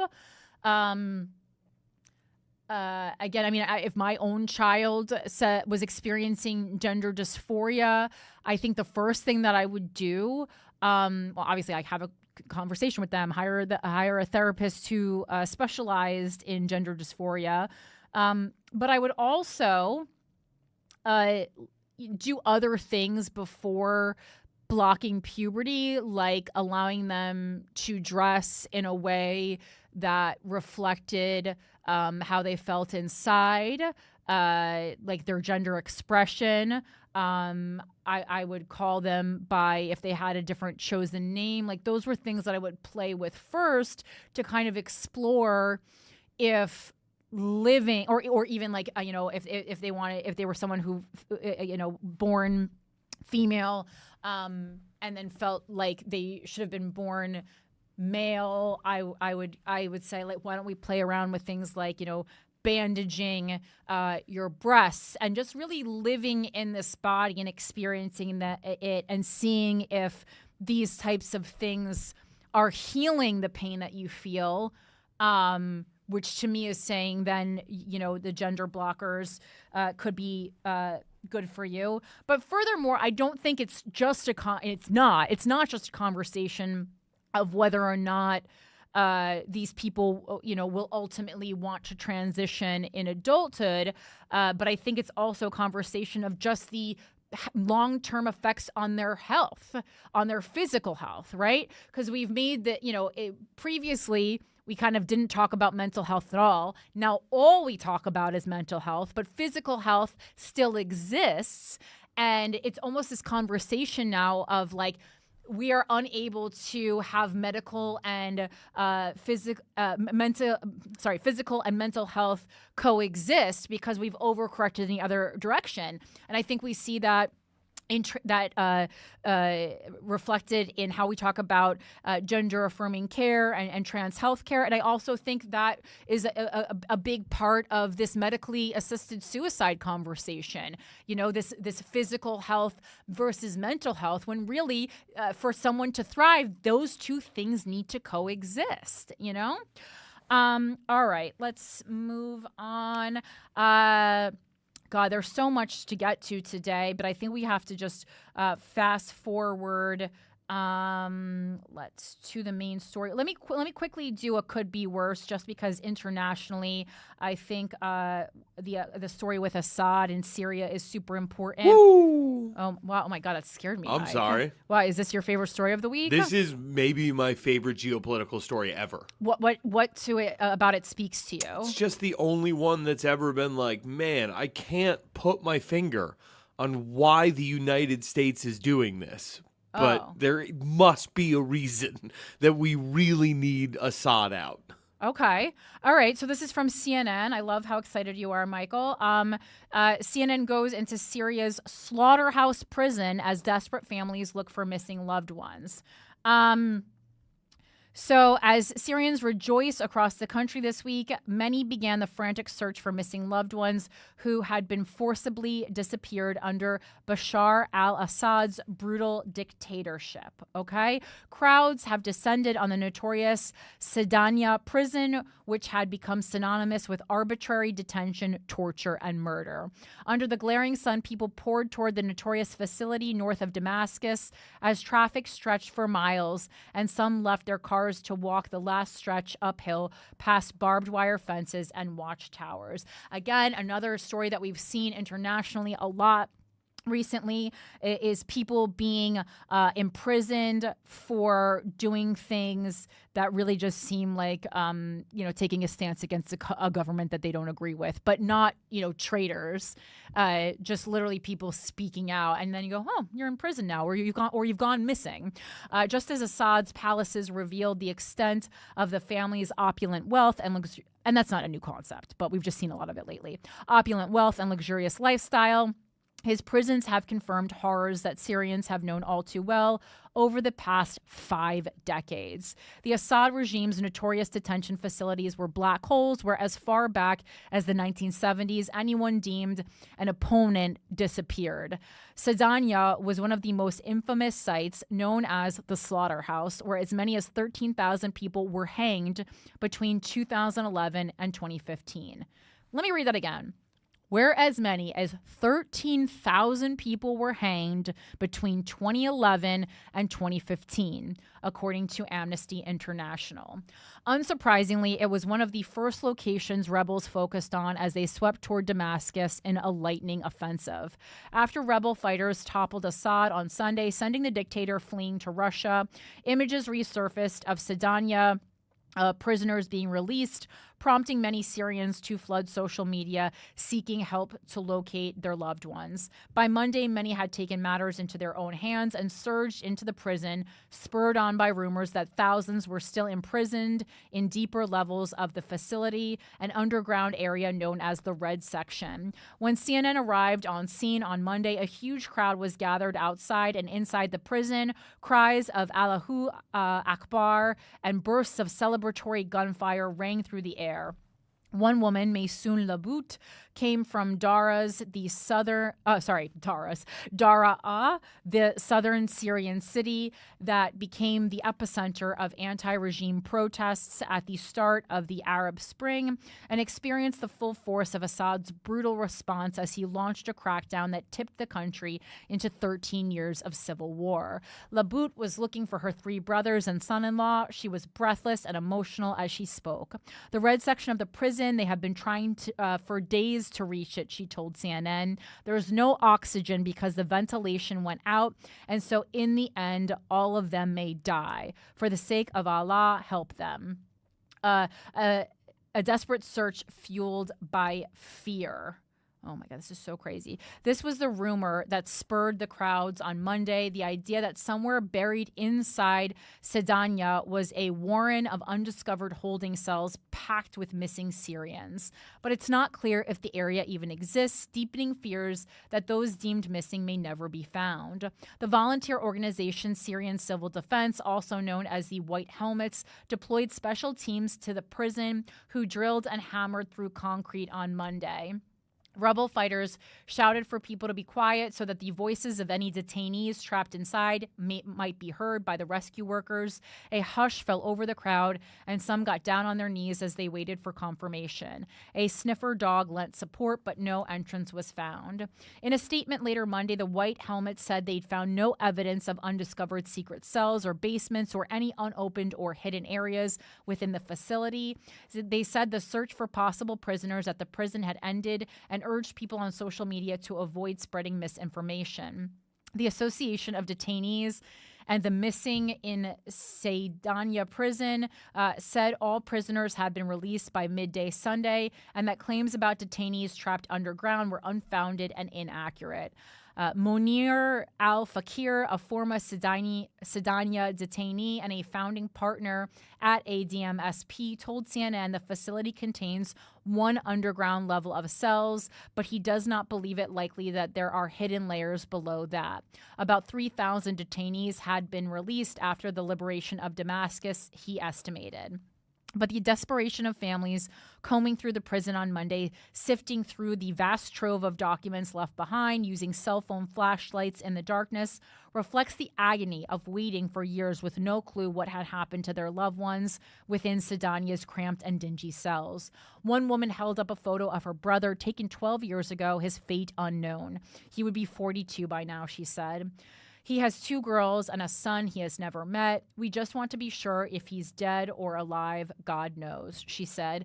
Some of the newly freed have reunited with their ecstatic families, but it's bittersweet after their long detention. Suhail Hamawi, 61, spent more than 3 decades imprisoned in various Syrian jails and finally returned home to his northern Lebanese village of Cheka on Monday. It's a very beautiful feeling, a truly beautiful feeling, Hamawi told the news agency AFP. I've discovered that love is still here and family is still here. However, returning home made the former prisoner realize how many years he had missed out on. I have grandchildren, but I have never felt my age until my son's daughter called me grandpa, Hamawi said. Then that's when I realized I had lost such a long period of time. Absolutely heartbreaking, crazy. And so do you have any other further comments, Mike, about what you think Assad was up to or why the U.S. was invested in, getting him out? Assad was having a war with his own people. It was a civil war. Yeah. You can't call this guy a butcher of his own people because people were in open revolt against him. Okay. I find it very suspect that, it took this guy 3 years to clear out Aleppo, right? Like to get all the resistance out of there, but it fell within 4 days.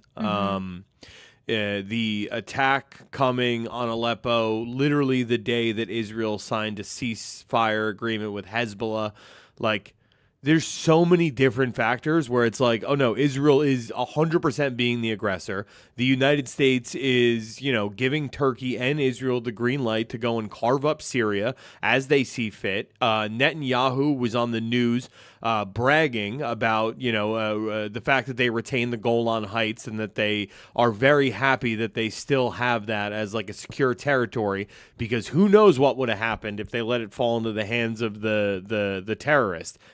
The same ones that you just armed and assisted in the takeover of a sovereign nation. What are we doing? What are we really just trying to get all the pieces in place for World War III? Are we trying to make it so inevitable that Trump will have absolutely no choice?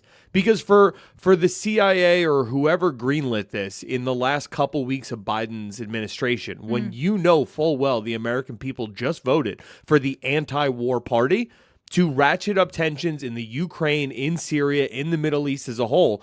I mean, it feels downright negligent and 100%, against the idea of a president leaving and a new president coming in. Well, you're saying, do you think this is like they're setting the stage for Trump to fail? Is that, or is it something larger than that? No, I think they are setting the stage that no matter how anti-war he would personally like to be, they want to say that Trump is responsible for World War III. There will be no choice. And Right. when it kicks off, I hear what because you're of saying. all the groundwork that's been laid for the last 20 years, it's gonna fall on Trump, and that's a pretty decent patsy. And it was, Putin's intelligence agents that ultimately convinced Assad to flee Syria, it's saying. Okay. And now on to our main story, based in the good old U.S. of A., Luigi Mangione. This who the heck was the people's hottest guy it was the guy from The Office or something? Who was it? That mediocre guy? Come on. Jim from The Office. John Krasinski, is that who it is? Yeah. He just doesn't do it for me. To be fair, Benny Blanco made the list. Corinne. Corinne. Benny Blanco. Okay, long before he dated Selena Gomez, I was lusting after Benny Blanco. People who get it, and people who don't get it, don't. You can't just look at a picture of Benny Blanco. Yes, if you just looked at a picture of Benny Blanco, that's horrifying. But if you saw Benny Blanco, I think I was introduced to Benny Blanco on an episode of Dave. And from that moment, I was smitten. There is something about his energy. Like when you feel someone's energy and you're looking at them and you're going, I'm acknowledging this is not a good looking person, but I actually don't think he's a bad looking person. He's what I would categorize as an interesting looking person, kind of like Sandra Bernhard. You're like, this is not an unattractive person. This is just like an interesting looking person. And so I think our mind reads it as unattractive, but really it's like it's like, I just never seen the parts put together like that before, when I saw Benny Blanco on Dave, I didn't know who he was, and I looked him up immediately, and I was like, I want this guy to be my boyfriend. I like this guy. And so then when he ultimately started dating Selena Gomez, I was like, yes. Yes, yes, yes, yes. That's a catch for both of them. He just seems like a good dude and a smart dude.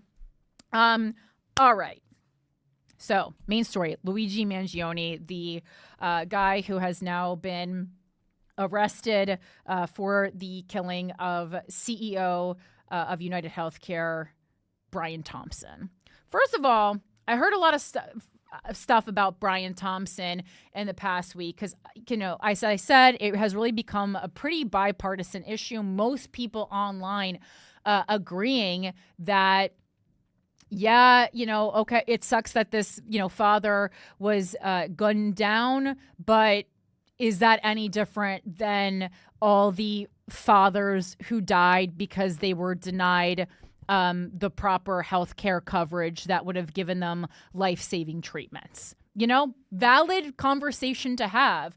There are some people who can really only recognize death when it's bullet contact with skin, knife contact with skin, when really there are plenty of people, and I would say, like knife skin, bullet skin is like kind of, it's basically, you could categorize that as the blue collar way of killing someone, right?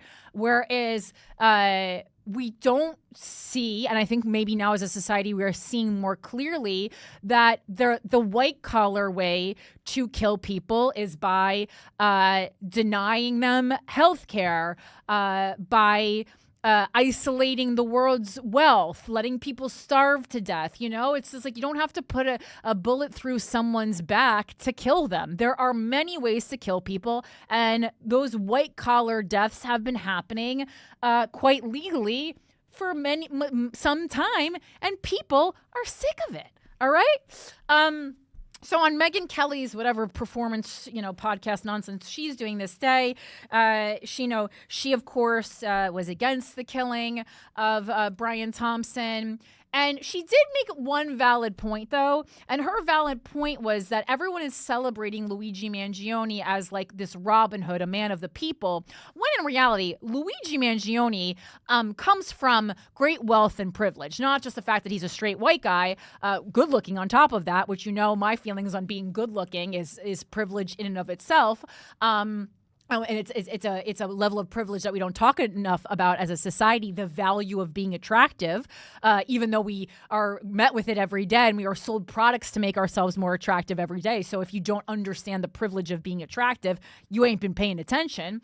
But additionally, it's his family comes from immense wealth. One of the things that they have made money on as a family is they own several rehabilitation centers for seniors, right? And I was reading more and more into it over the past couple of days. It almost seems like the plot line to 6 Feet Under. Spoiler alert, if you haven't watched it, I'm about to spoil some of the episodes for you. So, Mike, did you ever watch 6 Feet Under? No, I'm straight. Well, okay, that's funny. Alan Ball is that's pretty gay content. Didn't they also right after that, those same people make a show about being gay? Probably. I don't know. I don't follow the work of Alan Baldwin, but my best friend loves him. But so it reminds me of the plot of a part of the plot of season 1 of 6 Feet Under, because the Mangione family owned this a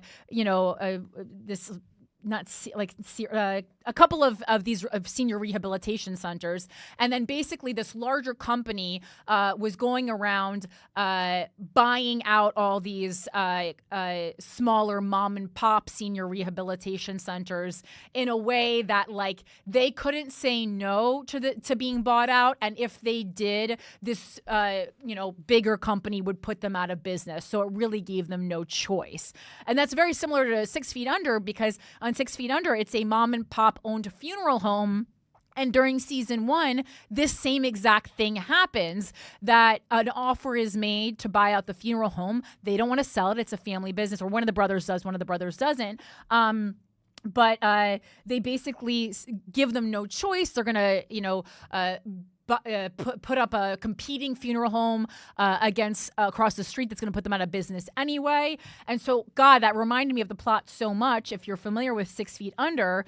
And so, he is from privilege, but his family kind of did create this number of rehabilitation centers on their own. But on the flip side, Brian Thompson came from pretty much nothing. Megyn Kelly says she believes his dad was like a farmer or something in agriculture.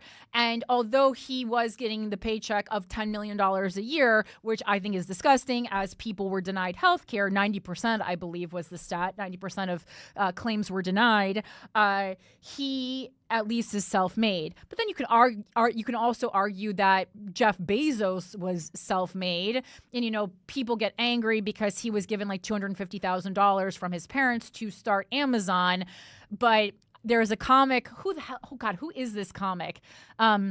There's a comic who has a joke about this, and it's like, yeah, he was given $250,000, but how many people do you know who he was like, if anyone in this room was given $250,000, I don't think any of you could turn it into the net worth of Amazon. So did he get helped out that much, or did he have a really good idea? So a little bit more on Brian Thompson. Additionally, I know his wife was speaking out, and she was like, this is my husband that you guys are all rejoicing over his death. They hadn't been living together for a long time. Brian Thompson bought a house about a mile away from his wife because they had been broken up. Not that means that she wished him dead, but United Healthcare CEO Brian Thompson, and this is from the Daily Mail, was separated from his wife when he was shot dead outside a Manhattan hotel. Thompson, 50, was gunned down in the early hours of last Wednesday as he was on his way to an investor conference at the New York Hilton Midtown. His unidentified assassin remains on the loose. Now we know who it is, but cops have released a photo of him smiling, blah, blah, blah. So Thompson purchased the $1 million home near his family home in 2018, according to public records. His wife, Paulette, who is a practicing physical therapist, discovered that her husband had previously received threats. So I think this is interesting. She referenced a lack of coverage. Despite the reported threats, Thompson did not travel with security. So right there, your empathy for him goes down a little bit because it's like, if you're getting threats, you should have security. I got threats.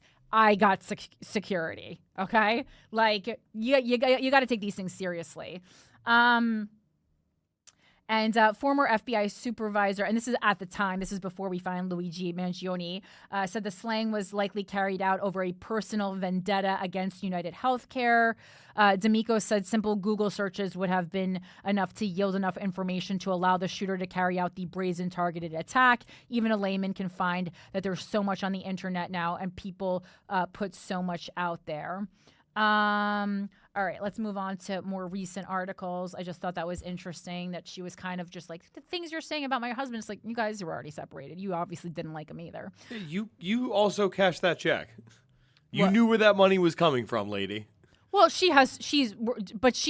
we don't know what the money split in the house was. It's not like she was staying at home. She has her own occupation that is very lucrative as well. But the fact that, his spare home was $1 million. Well, actually, the fact that his spare home was $1 million doesn't say that much, although it is, I believe, in Minneapolis. So $1 million goes a lot further there.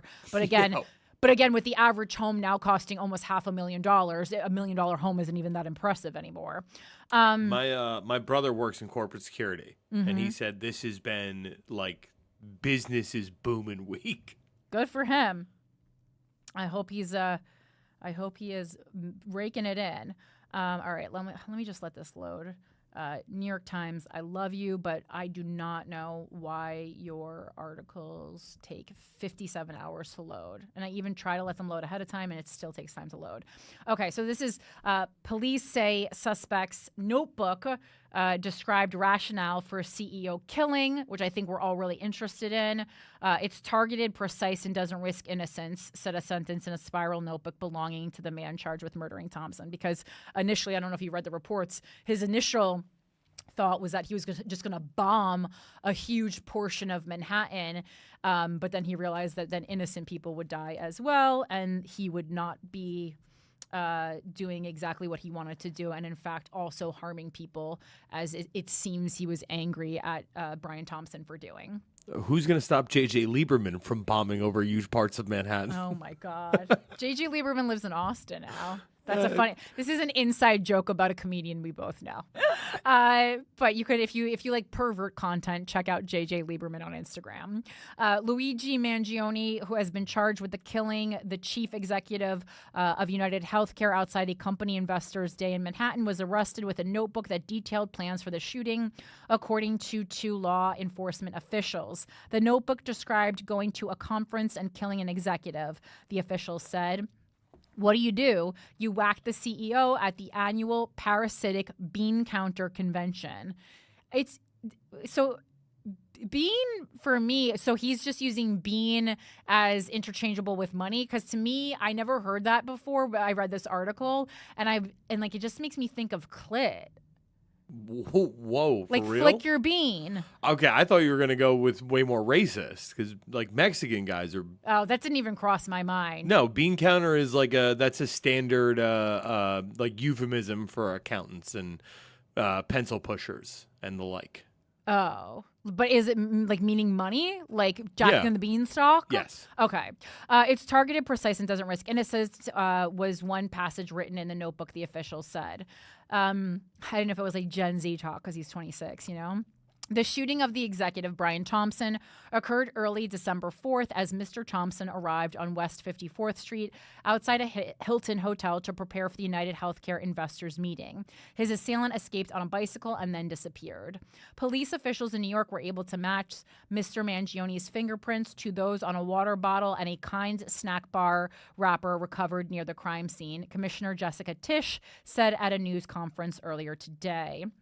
Commissioner Tisch said the New York police now have the unregistered gun that was found in Mr. Mangione's possession when he was arrested in Altoona, PA on Monday. The police brought it to the department's crime lab where they matched it to the 3 shell casings that were found at the crime scene. She said the crime lab confirmed they matched the suspects, police officials said in a briefing with reporters on Wednesday afternoon. The police were also analyzing a bag of bullets found this week in Central Park to see if they were connected to the killing, one of the law enforcement officials said. Mr. Mangione, 26, was captured Monday after a tip from an employee at a McDonald's in Altoona who was alerted by a customer who recognized him. So the customer is the initial person who narked and then told the McDonald's employee that they, call the cops. I think this is the guy. He has been denied bail on a murder charge and is fighting extradition to New York, a process that could take weeks. He is contesting it, his lawyer, Thomas Dickey, said on Tuesday. Asked about the police department's contention that bullets found at the crime scene matched the gun found with the suspect, Mr. Dickey said a police statement to the news media is one thing, but getting evidence admitted at trial where it can be dissected and challenged is another. We have to see the evidence. They can say what it is and all this other kind of stuff, but we have to see it, Mr. Dickey said. When you're talking about it getting admitted into a courtroom, the legal standard is different. He said the same applied to the police's contention about fingerprint evidence. Mr. Dickey said it is not yet clear to him whether the police's description of the fingerprint evidence is accurate, whether the prints are full or partial, and how the evidence was handled. When Mr. Mangione was arrested, he had the so-called ghost gun, a suppressor, and false identification cards similar to those believed to have been used by the killer, officials said. He also had identification bearing his real name. The police also found Mr. Mangione with a Faraday bag, which blocks electromagnetic signals and prevents a cell phone from being tracked, the police said at the briefing on Wednesday. Ooh, I want to get one of those. Just sounds fun. He also had a 262-word handwritten note, which begins by appearing to take responsibility for the murder. The note, which officials described as a manifesto, such a Gen Z manifesto, only 262 words, also mentioned the existence of a notebook. My manifesto would be like, BRB, BRB out fighting crime. The recovery of the notebook was first reported by CNN. The suspect saw the killing as a symbolic takedown, according to a New York Police Department internal report that detailed parts of the 3-page document. He likely views himself as a hero of sorts who has finally decided to act upon such injustices, the report said. On his way into court on Tuesday afternoon, Mr. Mangione shouted, and this was a clip that was going viral. He shouted an insult. This is an insult to the intelligence of the American people and their lived experience. It was not clear what he was referring to as deputies worked to push him into the courthouse. On Wednesday, the sheriff of Blair County, James E. Ott, said that Mr. Mangione had not otherwise given deputies any problems. Mr. Mangione, part of a sprawling and prominent Baltimore family, went to an elite high school in the city and graduated from the University of Pennsylvania, UPenn, Ivy League. He had worked at several tech companies and had a long interest in developing computer games. In years of posts on a Reddit account, he described Reddit will take you down every time. He described a series of life-altering health problems. He said that he had back pain that worsened until a surgery in 2023 and that he had struggled with brain fog. But his only reference to insurance coverage in the post noted that Blue Cross Blue Shield had covered testing for irritable bowel syndrome. Mr. Mangione stopped communicating with friends and family about 6 months ago. His mother filed a missing person report last month. Benjamin Brafman, a prominent defense lawyer in New York, whose clients have included Sean Combs, Harvey Weinstein, and Dominique Strauss-Kahn, that's quite a list, said Wednesday that the police had amassed an overwhelming amount of evidence that left little room for Mr. Mangione to mount a viable defense at trial. This was a rather brazen act of violence, Mr. Brafman said, given that there doesn't seem to be an inch of Manhattan that isn't covered in video recording devices. It's hard to explain away what happened. Still, he said that did not mean that prosecutors' jobs would be easy. They will have a hard time finding jurors who do not feel they have been treated unfairly by the healthcare industry. And that's where we're going to get into jury nullification in a second. I think most people, when questioned about that issue, will say, yeah, I dealt with a healthcare industry that I was unhappy with, he said, but they didn't go out and execute the head of an insurance company.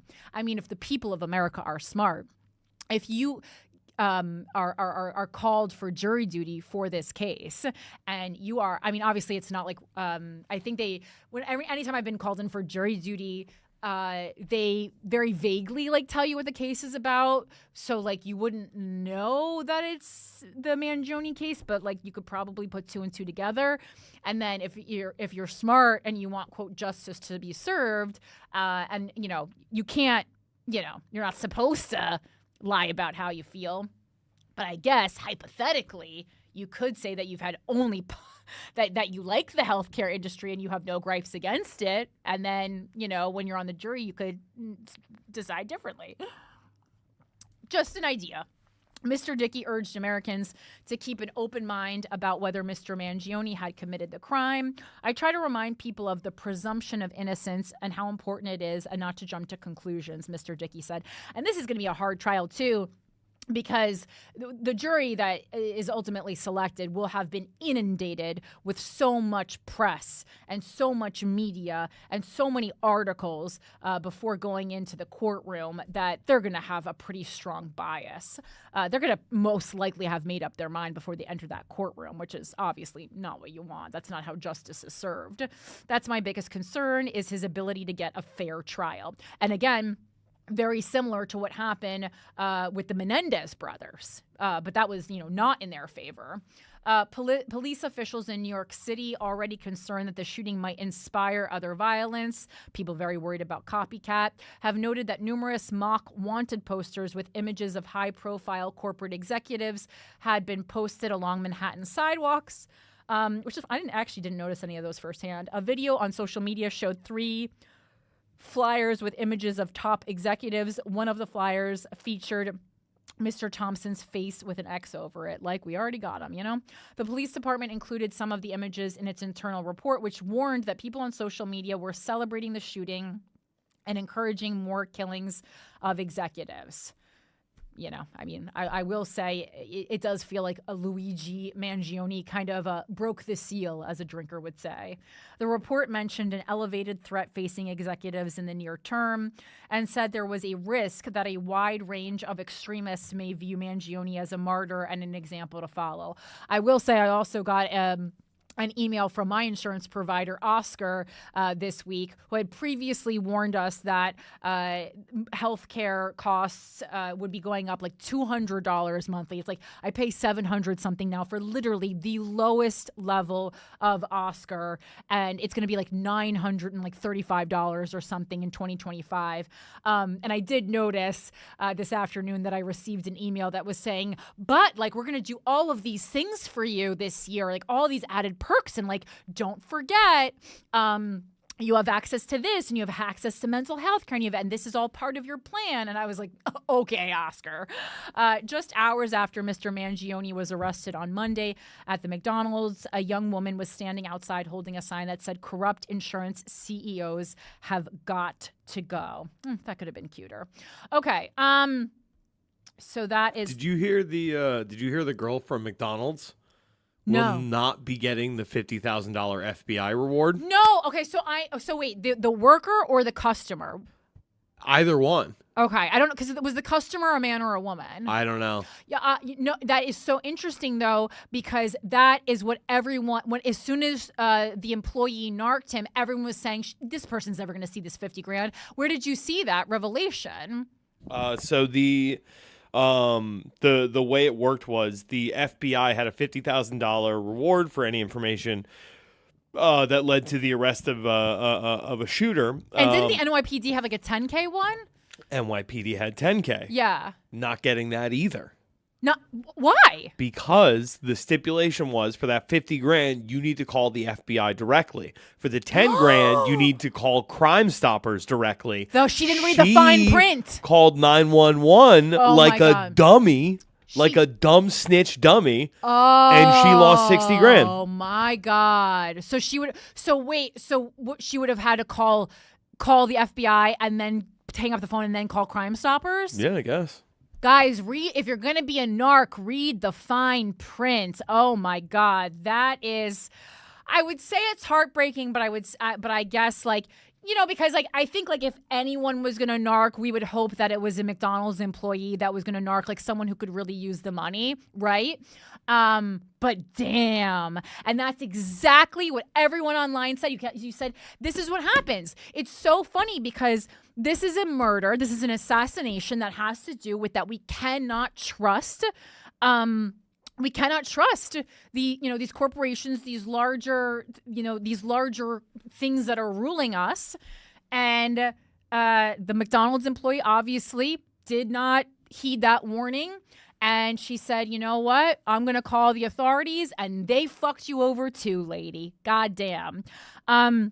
One more piece that I thought was interesting, just kind of looking into why Luigi Mangione might have done this personally. But like obviously we can all, as the article stated, I think most of us have had a negative experience with the American healthcare system. Not all of us are going out to kill a CEO. It seems like you need a little bit of more motivation to do that.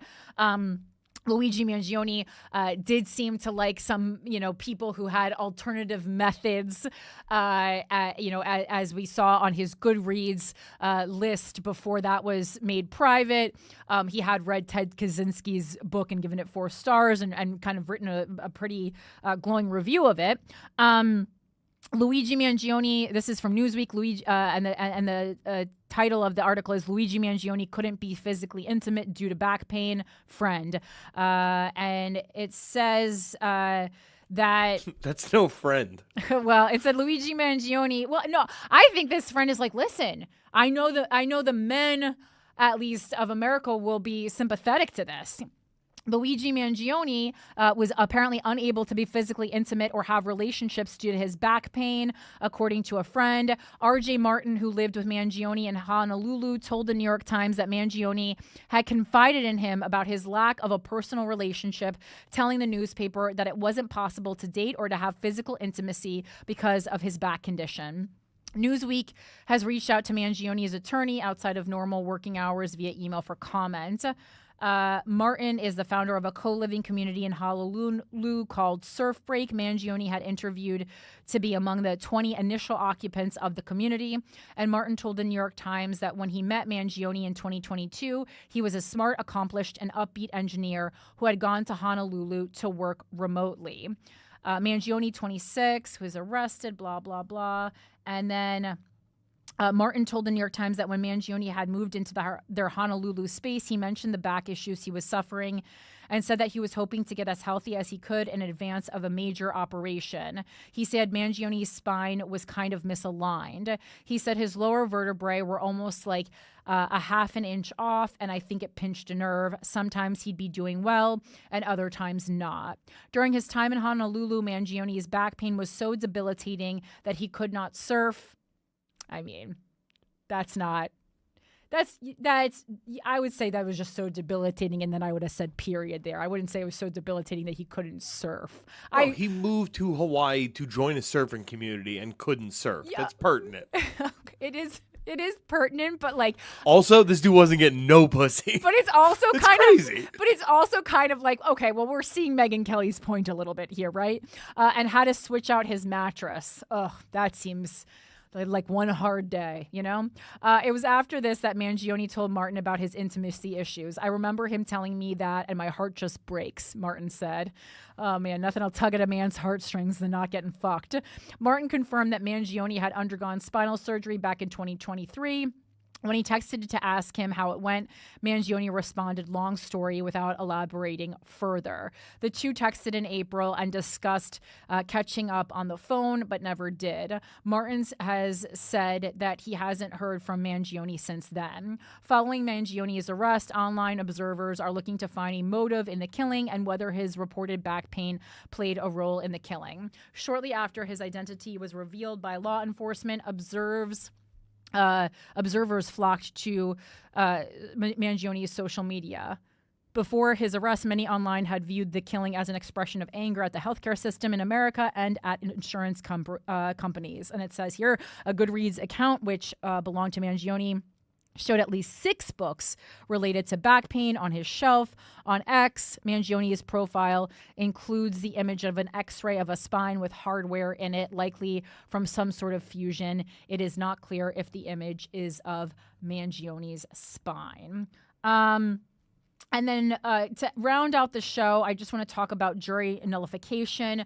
The lawyer that I love, Eliza Orleans, who I talked about, I think last week, who is a friend of a friend. Eliza's the homie. Yeah, you said that last time I mentioned her too. Miss Survivor herself. Oh wait, she was on Survivor? Yeah. Oh, I don't even know that about her. I know her from her attorney work.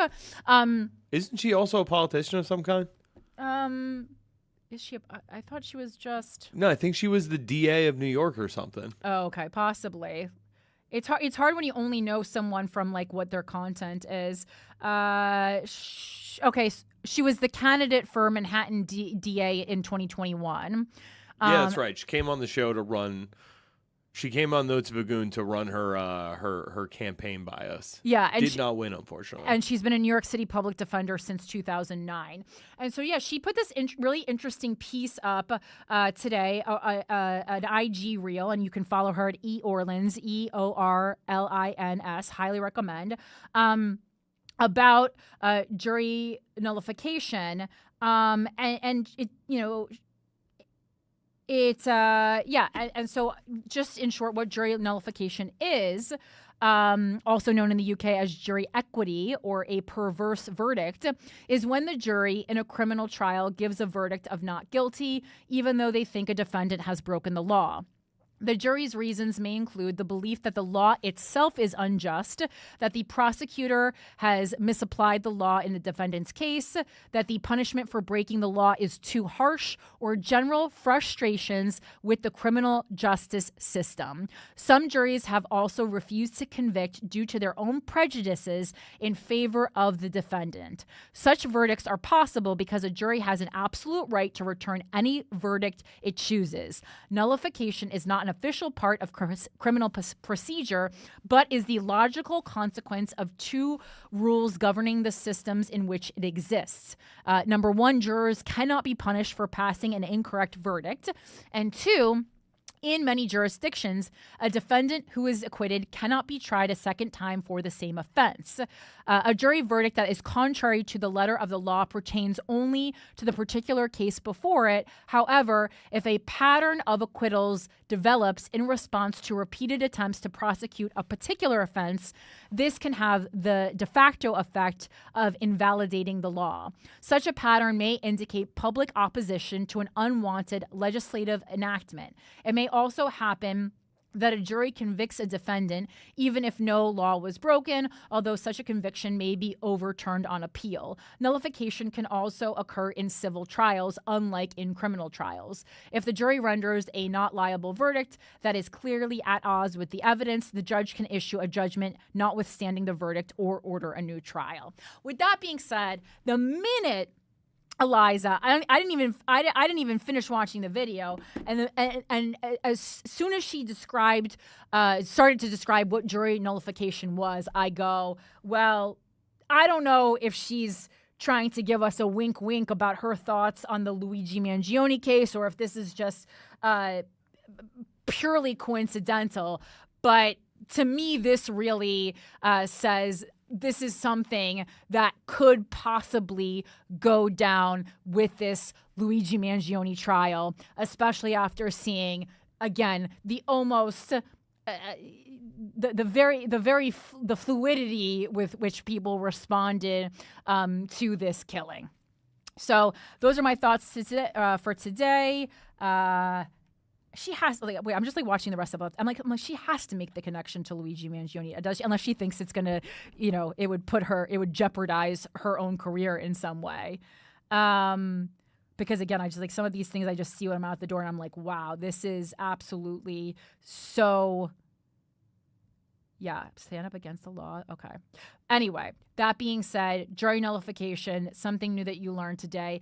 Thank you so much for joining me on today's episode of Without a Country. If you're interested in helping to fund this show and helping us do additional things and pay everyone more, please head over to patreon.com/withoutacountry, and you can become a Patreon for just $6 a month. We also have an $11 tier or our $100 tier, but that is currently taken up by our wonderful dictator, Hannah Pendergrass. And again, please spend New Year's Eve with me at Corinne Fisher's Morbid New Year's Eve. We've been doing this for several years now. Always a super fun time. We have a star-studded lineup. And I know a lot of times I do have my same group of friends on my shows. I am very Tim Burton in that way. Basically, I want to hang out who I want to hang out with, and I want to give money to my closest friends. And just coincidentally, they are very talented comedians. But there will be new jokes from last year. So even though a lot of the faces are the same, the jokes will be different. I'll make sure of that, myself included. You can go over to my Linktree link on my Instagram bio at philanthropygal to get a ticket. Yeah, I don't think she says Luigi Mangione in this. I was just watching it.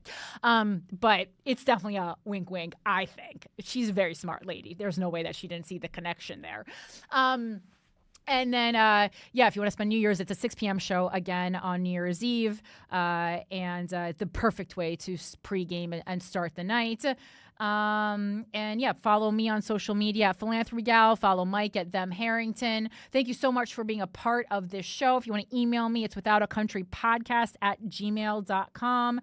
Send me, responses to things we talked about on the show, personal experiences, stories that you think I should cover that I might not have seen.